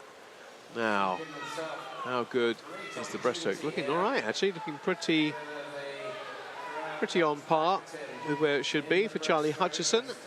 They are coming back in the centre of the pool. Again, a heavily bearded Dan Wallace in lane number 4. Yeah, I thought Dan will have moved through a little bit more because he has got a really strong breaststroke, but it looks like Tom Dean is just pulling away from Dan there. Great breaststroke. Yeah, exceptional breaststroke. Got in 7th to 2nd place. And in fact, Dan's back in 4th now by Nathan Hughes. Breaststroke looking... Oh, well, we've just heard his mum or someone shout for him. Go, Tom! I should have been impressed with what he's done up to this stage. Tom Dean in lane 5, and he's doing what parents of old have done. Go up and down the balcony, you can feel the vibrations as he's moving up and down. Well, I will never ever forget Robert Pavoni's dad. He was a 400 IM swimmer, and yeah, he was very nervous watching him, as you always are when you're watching your child. My mum used to be exactly the same, but even Caroline, Adam's mum, tweeted us yesterday saying she was still does somersaults in her stomach. I think Caroline, if there was anyone to relax to watch the model race, it should be Adam that's past Beater's that now. Yeah. It's certainly not a club gala anymore for him, is it? No. Well, Tom Dean's come right back, back on this. He's obviously listening to his mum cheering him on as he's overtaken Charlie here. Nice the high breaststroke freestyle. sorted them out. Really like that. Nice and high on the water. Nice loping stroke, if you like. Gets the job done very nicely. Loping, you love that word. Yeah, I do. Loping. I'm not quite sure what it means. But he may not win this race still. It still could be Charlie Hutchison. Well, they are going to be racing the final in about 5 hours, so save something. Yeah, Charlie's going to have to give a second best on this occasion to Tom Dean, though. Because on that angle, it looked tighter than it actually was. And in fact, now being caught a little bit is Hutchison by Nathan Hughes. But our winner of that, there is no doubt, will be the man in lane number 5, and Tom Dean, who's entered on a 4:19. Won't worry about being 8 seconds shy of that, because that can all come tonight. Second is Charlie Hutchison, third Nathan Hughes. Dan Wallace a little bit disappointed, but again, as we know, he's in heavy training for the Gold Coast and the Scottish team for the Commonwealth Games. Clock's a 4:32.39. Although he's not guaranteed a place in the final with that. That might be the worry for him. He may not make the final with that time. Well, I guess it depends if the juniors decide to do the junior final or the A final. And why would you not do the senior final? I would always choose that, of course. I think I think there's at least 4 going to go quicker than that here. So he's got to hope. He's got to hope that 5 don't. There's baby brother to the birthday boy. Stop saying baby brother. But he is. I know, but he's like 20 years of age. He's not a baby. And he's a good swimmer in his own right. Certainly is. He has improved. But he's... Oh, I thought he wasn't here. He is. He is. Well, at least we're one Jacob light now, anyway. Yes. Because we've now only got 2 Jacobs, as we had 3 before. Well, that might help Dan Wallace out. And that's the German Jacob. So that's a Jakob. Oh, gosh. Let's not confuse us. No, it doesn't confuse me, because that's now gone. So, no, there's another one. There is a Jakob. There would have been 2 Jakobs. There's only 1 Jakob now. Well, Brodie Williams in lane 6, he's had a fantastic meet as well. So there's some good boys in this. Should we give it up for him? Oh, don't start, Bob, from last night. Still got the giggles from last night. Brodie Williams in lane 6 for Millfield.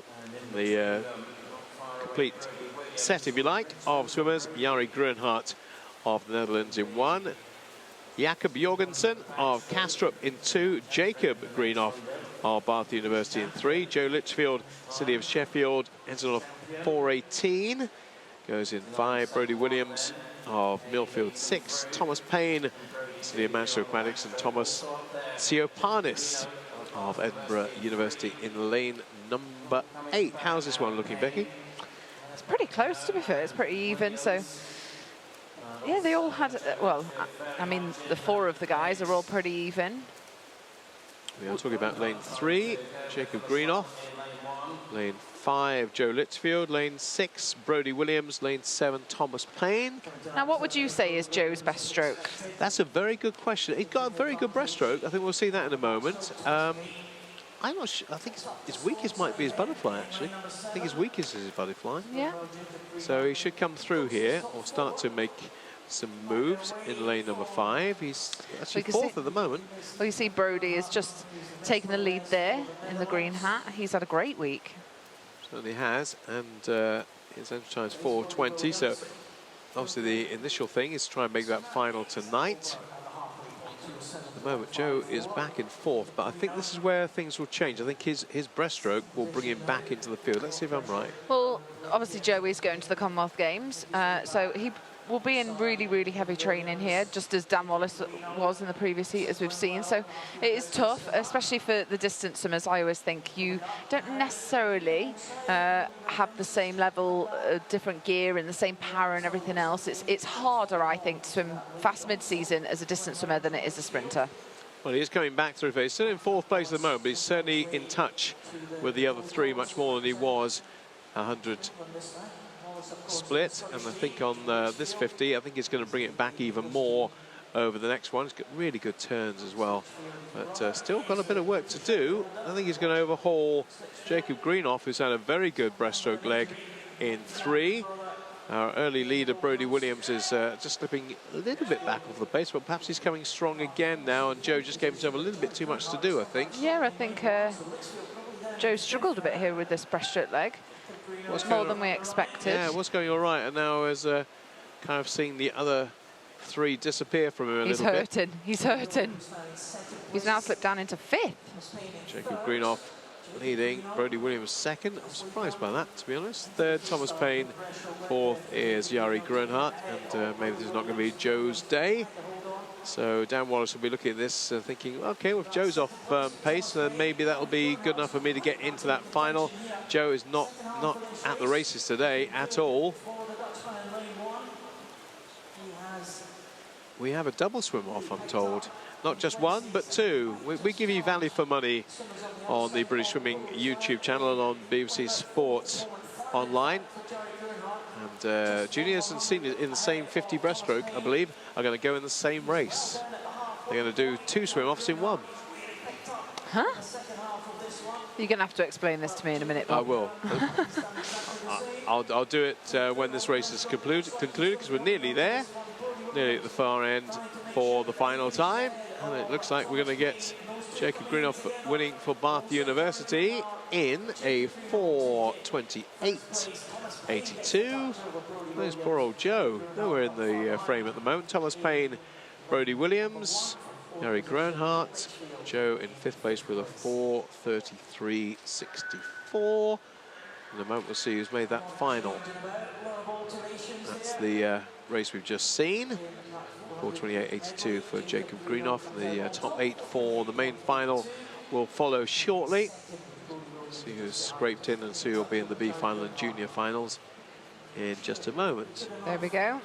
No Joe and no Joe. Dan Wallace. Yeah, neither made it. So they'll both be in the B final. Should they choose to do it? There's no B final for 400. Of course there is, right. So they can go home. They can go home. Dan and Joe can go home. That's their job done. So I'm getting some explanations given to me in my ear as I speak.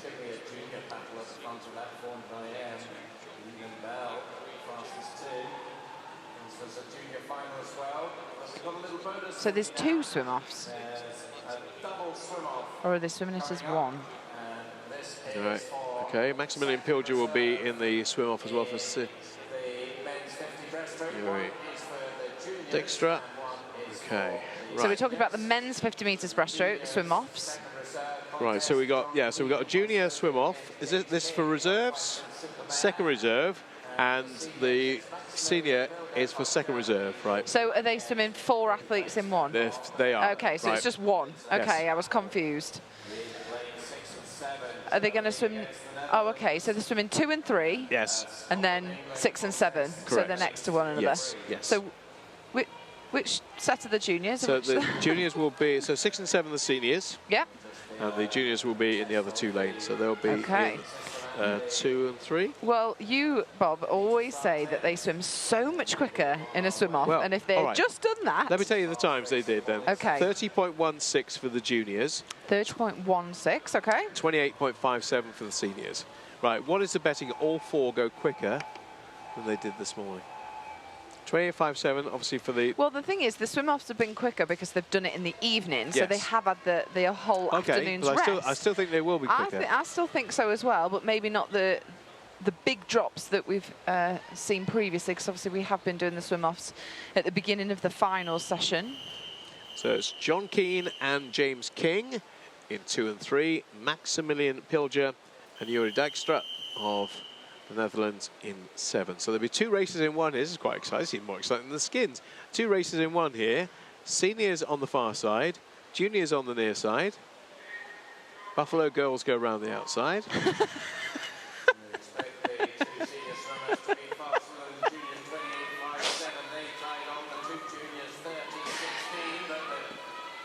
I don't know where to look. I'm trying to watch both races here. I'm like, ah!